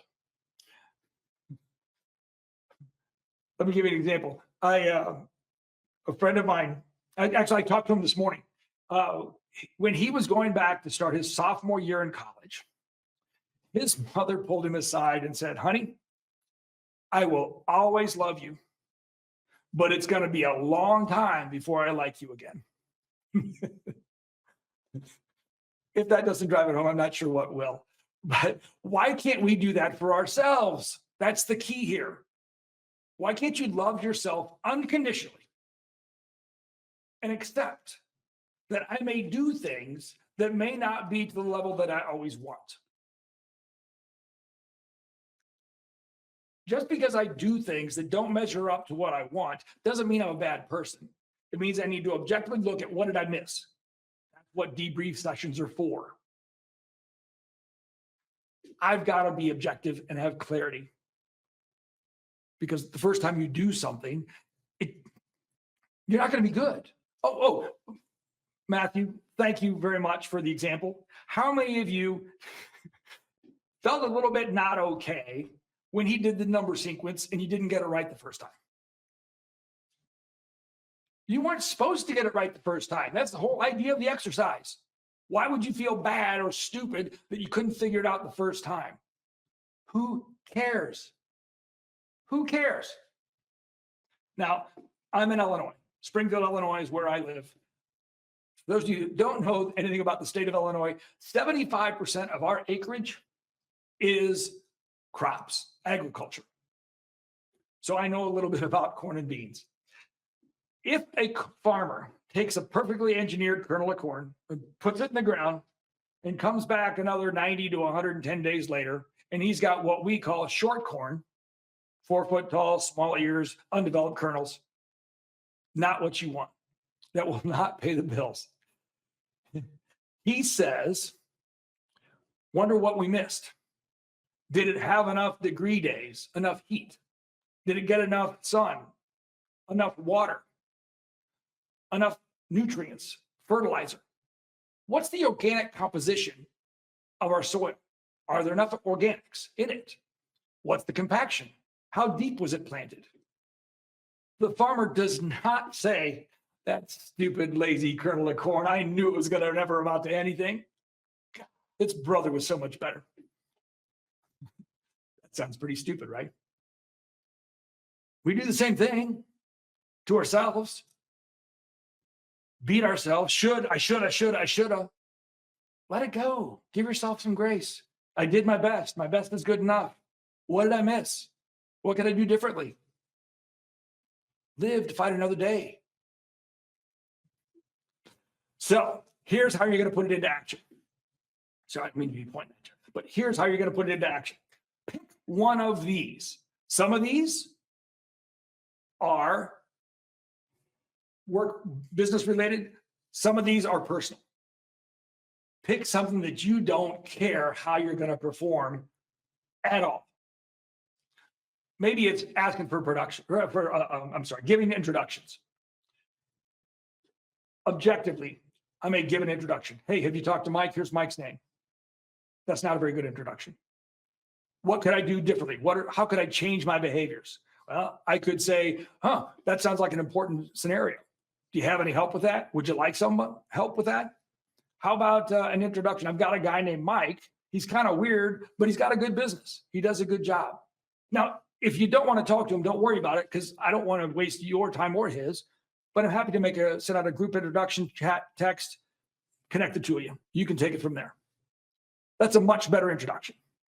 Or how about the one halfway down there, listening to my spouse? We all rock at that, right? Well, as soon as I say that, I know I'm in trouble.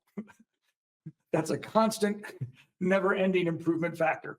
So what can I do to listen better? Well, I could shut my phone off. I could leave it in another room, turn off my Apple Watch. I could make better eye contact. I could ask some more questions. I could go a little bit deeper and just plain listen and not just wait for my turn to talk. All those things come into play. Pick one, put it into action. All right, now we're going to do it right now, right here. Just like Matthew did it. I hope not to make you feel stupid, because that's the goal. I want you to feel okay, because we're just trying this. I'm going to change the slide. I'm going to 1, 2, 3 and change the screen. When I do, there's going to be a statement up there in a different language. Some of you will know it. I see somebody in the chat window that I know will know it. Most of you probably won't. So I want you to, on the count of 3, say it out loud. Nobody's going to hear you. You're all muted. You're probably in your own office. But if you're not in your own office, you're all watching it. You're all going to say it together. It's going to be okay. So 1, 2, 3, go. One more time. Try it again. 1, 2, 3. Say it. Je m'en fous. Je m'en fous. The S is silent, just so you know. So here's the deal. Julia Child taught me this. So those of you that say, oh my God, thank you, Emily. I know sometimes that can be interpreted as a little spicy, but in this case, especially when you watch Julia Child's version, it's more about not having a fear of failure. I was very lucky as a child because my mother loved to watch Julia Child on PBS. She got all of her cookbooks and she wasn't afraid to fail. That said, she didn't like anybody to know that she failed. So most people weren't allowed in their kitchen. But Julia says, hey, look, you've got to commit if you're going to flip that omelet. Otherwise, it's going all over the place. So I don't, oh, what's this mean? It means I don't give a damn. I don't give a damn because I'm not afraid to fail. I'm willing to try. So, Carrie, welcome. Oh, don't let me stop you. I'm just here. Yep, go right ahead. Finish up. So one of the things that Julia says is, let's look at those happy accidents. I was lucky enough when, well, not myself, my kids actually, they were visiting my mom and dad one time, and my mom put salted butter in a brownie mixture, heaven forbid, and she let out an expletive and started to throw the batter away. And my dad was smart enough to hear what happened, and he threw his newspaper up in the air and said, kids, grab a spoon. So my kids went running in, and they, with my father, ate the rest of the brownie batter that had the salted butter. So it was a happy accident. They still tell that story today. It was probably 20 years ago. But look at those mistakes you make and learn from them. Get comfortable being uncomfortable. Leverage your debriefings in an objective way, and your income will excel. Thanks very much. Thanks, Bob. That's great. IR theory is one of my favorites. I think it's so important to really think about who we are versus what we do, and really great presentation on that. Thanks so much. We have our last presentation of the day, but last but not least, as always, Suzette Patterson. She joins us. She's in one of my favorite locations, Frisco, Texas. She's been doing what she does with sales leadership and coaching and training for 20 years now, 20 years plus, and really has a specialty in focusing on sales process and developing sales leaders. So I think she's the perfect speaker to round us out with GPS for scaling your business. So Suzette, welcome. Thank you so much for joining. Thank you so much, Carrie. I'm super excited to be here. I don't know if many of you have been on the webinar all day or you're just joining now for GPS for scaling your business. Either way, I hope you're getting a ton of good things out of it. I was just listening to the last part of Bob's presentation. I was taking notes for myself. So thanks for that, Bob. So we're here today to talk about the GPS for scaling your business. And before we dive in, I want to kind of start with a story. My guess is that you all either stayed or you logged on today because you're in the process of scaling your business. Aren't we always in the process of scaling our business? I think so, right? But you may be bumping into some challenges that you need a little help with. So my goal for today is maybe to touch on some things that may resonate with you and give you some ideas about how you can solve for those challenges. Before we do that, though, I'll start with this. So as I was thinking about and preparing for this talk today, I was thinking about the navigation system, the built-in system in my new car. So 3 years ago, I leased the same car, right? And it had this beautiful built-in navigation system. It features this car, a 14-inch screen. A large part of the user manual, okay, is about how to use the navigation system. It's quite beautiful. I think it would be very easy for me to use this navigation system, not have to look down at my phone. You know, that sort of makes sense to me, right?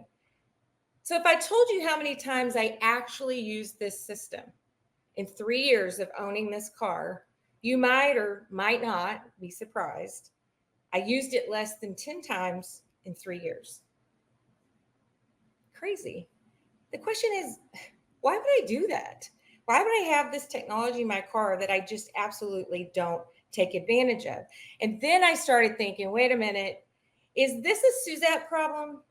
So, as I do quite often now, I asked ChatGPT to tell me, How many car owners with built-in navigation systems still use smartphone apps? 40 to 60%. That was kind of surprising to me. The reason? Well, there's a few reasons, right? Real-time updates, better user interfaces, ease of use, familiarity. Okay? The last two things that I just said were the reasons that I did not adopt this new technology in my beautiful new car. It was easier to keep using Google Maps on my iPhone. It was more familiar to me. So I simply just didn't put in the effort to learn the navigation system. Now, a few weeks ago, I did this presentation in a room full of people, and I had a couple of 30-somethings come up to me after I did the talk, and they said, Suzette, do you know what Google Play is? And I said, I'm embarrassed to say, I don't know what Google Play is. They said, well, that's kind of crazy because you could use that for your maps and your car.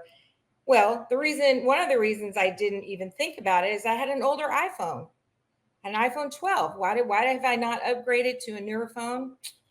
Because in my mind, it's easier to just keep using the phone I'm using. It's familiar to me, okay? So there's lots of applications to this. As we think about the GPS for scaling our business, is it possible that we're guilty of doing the same thing in our business?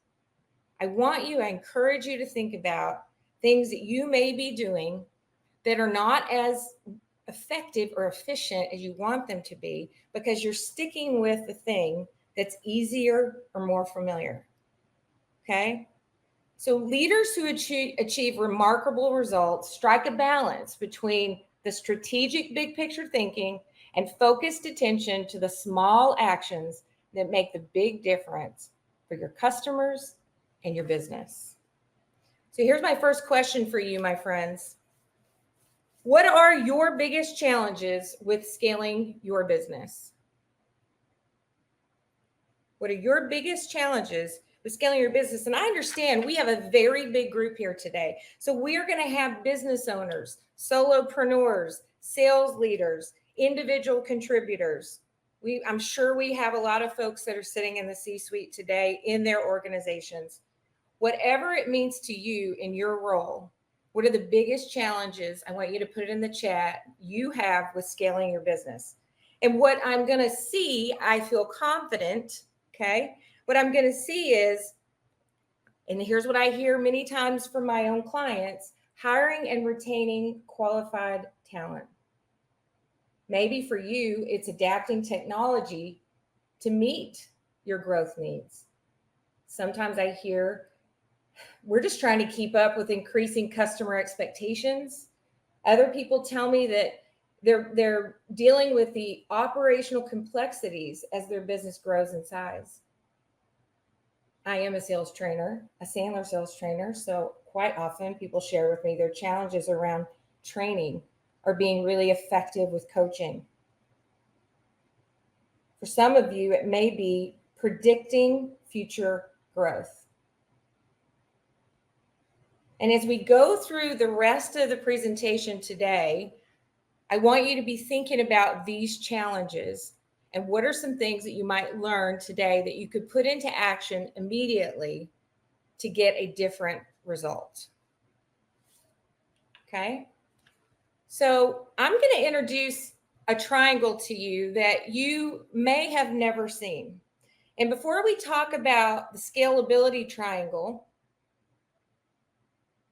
I want to take you back to a triangle that for my friends on the call, and I have clients in this webinar, I have former clients in this webinar, I have some friends and colleagues in this webinar.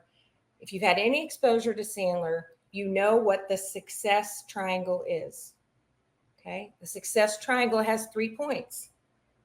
It starts with our behaviors, the things that we do consistently day in and day out to get us to our goals. Then we talk about attitude in the success triangle. What belief system, what mindset, what attitude are you bringing into your business every single day? And then what are the techniques that you've learned and that you're putting in, you're implementing to make you really good at what you do. So behaviors, attitudes, and techniques. And we believe in Sandler, it takes all three for one to be successful. So as I started to think about the GPS for scaling your business, I thought we should have a triangle for that. And in the points of this triangle are three things. So there's accountability, predictability, and strategy. So as we're looking at the challenges and you're thinking about the challenges, and I'm seeing those in the chat, I want you to then think a little bit deeper. If you had to put one of those challenges in scaling your business into one of these three areas, which one would it be? And I'm going to help you unpack all three of these components of the scalability triangle. So if we talk about accountability, and that's the first point in the scalability Sandler triangle, what does accountability mean? And you see a few things here on the slide. I think one of the most important things we can talk about when it comes to accountability is, are you setting clear expectations with your teams, or frankly for yourself, if that's the case? I'm going to tell you a little story about an individual sales contributor. And for the sake of the story, I just made up a name. So for all my Caitlins on the webinar, this is not about you. In my story, this individual contributor is Caitlin. Caitlin was hired by her company and was told she needed to go sell net new logos for her company. That's it. Just go sell net new logos for our company. Sounds pretty simple, right? But is that the right way to do it? What she didn't have was a roadmap. She didn't have a plan to set her up for success. She had no direction. Just go sell net new logos. No clear expectations. So the question is here, if Caitlin doesn't close any net new logos in her first year, did she fail? When we talk about accountability, it begs the question, what are we exactly holding Caitlin accountable to? With no behaviors, no roadmap, no plan, the only thing we can measure is the result. And if all we're measuring is the result, how can we possibly hope to make any adjustments if we need to? A culture of accountability fosters both personal growth and organizational success. Are you creating in your business as you're scaling a culture of accountability? And are you holding everyone accountable in the same way? And you can put yes or no in the chat to this question. Regardless of your role, have you thought about viewing failures as an opportunity for growth? And for some of you, the answer may be yes, I absolutely have thought about it. That is my mindset as I'm scaling my business. And you might have a really good way of doing that. But if you're in the other camp and you don't view failures as opportunities for growth, maybe that's one thing that you take out of today that you would change. Okay. So I'm going to introduce a few Sandler rules for you here throughout the rest of our time together. The first one is manage the behaviors, not the results. Now, I've already touched on this with Caitlin. So if Caitlin, hypothetically, had been given a cookbook, a recipe for success, how would that have changed things for her and for her organization? Probably both. I would encourage those of you on the call who are sales leaders today to take your individual contributors' quotas and convert those into a behavioral plan. Many times they don't know what to do to have success in hitting their number. They just don't know. And quite often I see leaders managing the numbers, not the behaviors. You may or may not have heard of something called leading and lagging, leading indicators, lagging indicators. The lagging indicators are the result of whatever's happened. You cannot go back and change that. The leading indicators, those behaviors, Those are things we can manage and control. So if we dig into strategy, so we've talked about accountability. What does accountability look like in your world, in your business? And that might be the area you tell me at the end that you want to focus on. Or it could be strategy. So when you talk about what is your strategy for scaling your business, what I hear most often is business owners, people responsible for scaling businesses, are really good at short-term goals. Some are super good at long-term goals. But we all know it's important to have both. And I think when you think about the strategy around scaling your business, are you measuring and monitoring progress? A suggestion that I quite often make to my clients is don't wait until the end of the year to debrief and figure out the things that aren't working and the things that are working, because you can't change. You're already at the end of the year. So if you're in scale mode, I would suggest that every 90 days you sit down with your teams and you take a hard look at, over the past 90 days, what's worked, what hasn't. And what that does for you is it gives you the ability to identify what's working and what's not, and then pivot. Wouldn't we love to have the opportunity to do that early on in the year rather than at the end when we can't go back and change anything?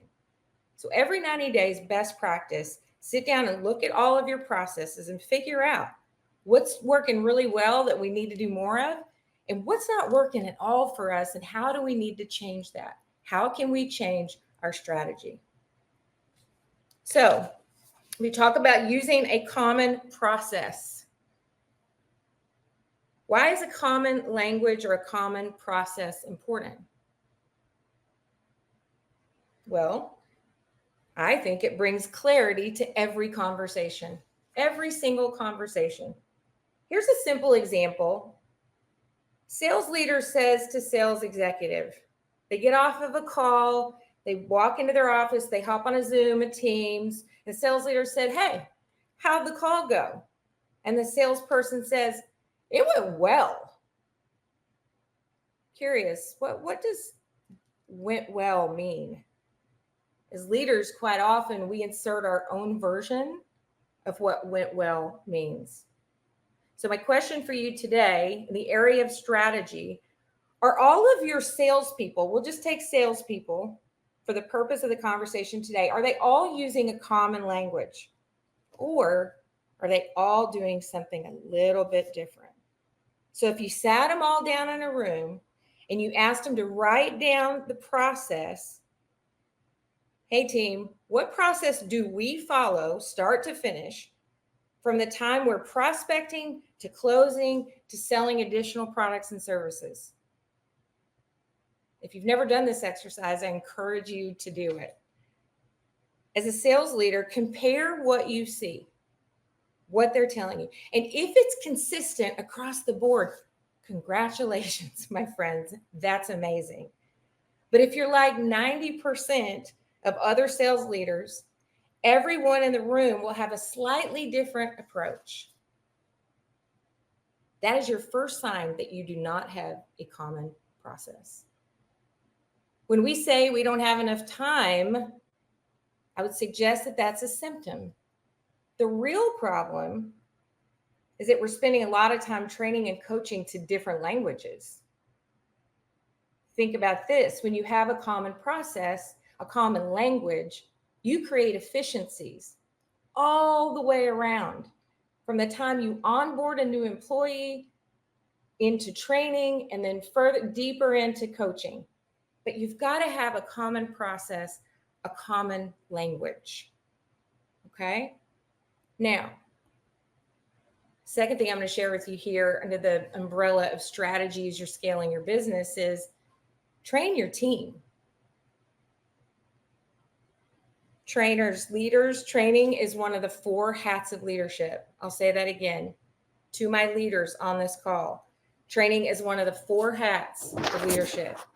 Does that mean that you yourself have to do the training? Not necessarily. If you're not qualified to do all the training that your team needs, find someone who is. But what's your job in that? Your job is to figure out individual needs of your teams. Where are their skill gaps? What kinds of training do they need? Because it will be quite different for each individual, potentially. It's no different. I think about, Bob said earlier, how many of you have kids? How many of you have been a kid? Well, let's go with how many of you have kids. I have 6 children, blended family. These children were raised very similarly, yet they're all vastly different. I think of sales teams or just teams in general, client success teams. Plug in any team you'd like. They're all different. They all need different things. Yet sometimes I think we're guilty of treating them all the same, training them all the same. So when you're thinking about what kind of training do I think these people need, is it online training? Is it face-to-face training? Is it training that you'll be doing internally? Are you going to bring somebody from the outside, right? External training. And here's a little tip for success here. If you hope to make training successful, which will lend itself to better scalability of your business, right? If you can hire the right people, qualified people, you train them well. And I'll tell you how one way to go about doing that. That will go a long way in terms of you scaling your business more quickly, if in fact that's a goal for you. So when you think about training, once you've set up the training, then have a meeting with these folks prior to the training and ask them what their goals are. Really seek to understand what they're hoping to get out of the training. During the training, please text them, email them, call them and ask them how it's going. And further than that, what are they going to put into practice, something they've learned in this training immediately? And how would that change how quickly they get to their goals, how quickly you as a business owner, a leader, get to your goals? We teach something in Sandler called the upfront contract. And this is simply put a way to set expectations for any call, any meeting, frankly, any conversation. If they've learned the upfront contract and you're staying in touch with what's going on in the training, and you say, what is your plan for using the upfront contract? And they'll tell you. And then if you could take it a bit further, Bob was talking about debrief and debrief success, I think. If you use that upfront contract to help them or to support them in pre-call planning, if the two of you use the upfront contract when you're debriefing calls, wow. And when the training is over, go on the backside, post-training, and understand from them what was really important to them and what they plan to implement. Now, the upfront contract is a tiny example of how we could do that. There are lots of examples of things that they're learning that is our responsibility as leaders to reinforce. Now, the next thing we're going to talk about is living the process. So if in fact you have a process, but you're not reinforcing it until it's second nature for everyone, you may be missing out on some great opportunities. Make sure that your process is a part of your leader's daily routine. From day one, when you hire someone and you onboard them, teach them the process. Coach to the process. I would encourage you to identify the top 10 coaching scenarios in your world. Embed the process in your CRM. Make your debrief process match the steps in your sales process. And as a leader, you must model the behavior and use the process. It's just like with our kids. For all of my friends who are parents like me, they always watch what we do. They don't always listen to what we say. So if you are modeling the behavior, you are living the process, it is second nature for you. It will be that for them. And as we switch gears here into the third part of the scalability triangle, I want you to put in the chat What are the key reasons that prediction is crucial for scaling your business? Let me know what your thoughts are. What are the key reasons?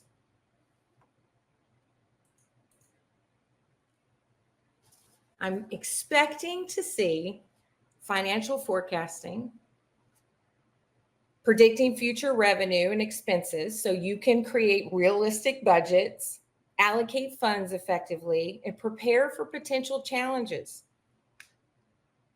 Resource planning is one I hear quite a lot. Yep, I see planning there in the chat. Identifying potential obstacles in advance through prediction enables you to develop contingency plans and mitigate risks associated with scaling your business. Good. Plan appropriately for delivery. Yes. Scheduling. I love it. Keep those coming in the chat. And while you're continuing to put your answers in the chat, and the question was, why is prediction so crucial for scaling your business? I want you to think about how confident, if you are in fact a leader, a sales leader in particular, how confident are you when it comes to accurate sales forecasting? How confident are you? Are you doing what I did with the navigation system in my beautiful car? And you're saying that's nice and that would probably make it easier for me, but it's hard because then I'm going to have to learn something new and I don't want to stop and take the time to learn it. Are you doing that when you're sales forecasting? Are you doing what's easy and familiar, but is that really getting the results that you want? Are you making sales strategy adjustments?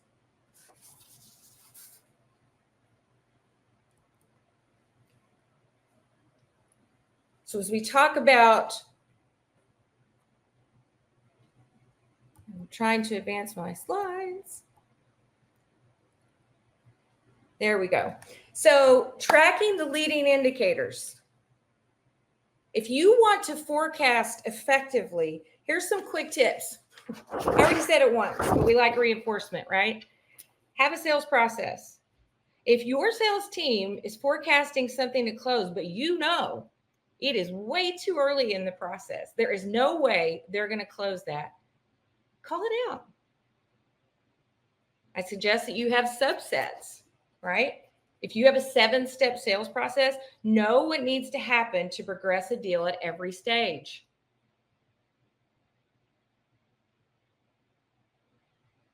Stop tracking lagging indicators, track leading indicators, behaviors, manage their cookbook. If you know what behaviors it takes to hit their goals and they're not doing it, they will not hit their numbers. And as we talk about accurate sales forecasting, this is something I see all the time. Salespeople don't get complimented when they disqualify an opportunity. They don't. In fact, sometimes we beat them up for taking opportunities out of the funnel. If we do that, we will encourage bad behavior. They'll continue to put opportunities in the pipeline that are not qualified, which will affect your ability to accurately forecast. So compliment people when they disqualify opportunities. We love this in Sandler. It will save you time, energy, and resources.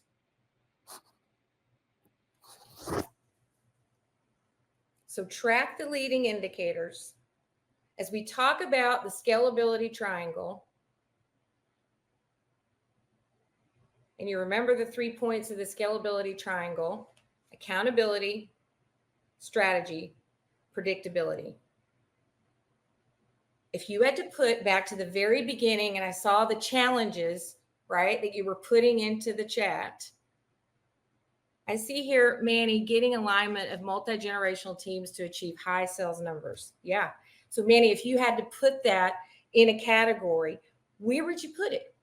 I think that falls under accountability. And then what are some things you can do to change that? maybe what some of the things you put in the chat would fall under predictability. I know I'm not very good at predicting the future. And if I don't get better at that, I probably won't be able to scale my business the way I want to. So I want you to start putting in the chat in one of these three areas, okay? Accountability, strategy, predictability. And remember, you might say in accountability, I'm not setting clear expectations with my teams. I think I could do a better job of creating a culture of trust and transparency, a culture of accountability. Maybe you're not doing a great job of fostering personal growth. You're hyper focused on organizational growth. They're both important. You might put in the chat, you want to work on strategy. I know we need a common language, a common process. I understand the importance of training our team, but we haven't put an emphasis on that. And as a leader, if I do a gut check, am I living the process? Am I modeling the behavior? Is the process and the common language second nature for everybody on my team? Or you might tell me it's predictability. I can't predict accurately. Right? I'm tracking the lagging indicators. I'm tracking the result. Remember, you can't change that. And that won't help you get better in terms of predicting what's going to happen in your business. Okay? Track the leading indicators. You can control those. Those are the things that you do. Those are the things that they do to get you where you're going in terms of scaling your business. So as we wrap up, the question is, are you doing things in your business like I did with my NAV that are probably easier and more familiar, but maybe not as efficient or effective? And if I did something that was different, what would that change in my business? If we created a culture of responsibility and accountability and had a strategy, would that lead to our ability to more accurately predict what will happen in our businesses? My friends, it was great to be with you today. I wish you all the best as you continue to scale, grow, and scale your business. And usually when I end a talk, I say good selling. I decided today I'm going to leave you with good scaling. I love it. That is such a great message, Suzette. Thank you so much for being here with us today, and so many great points for us as we think about scaling our businesses going into 2025 and beyond. Well, as we wrap up, everyone, I did just want to give one more shout out to our in-person summit, again, coming up on April 2nd and 3rd in 2025.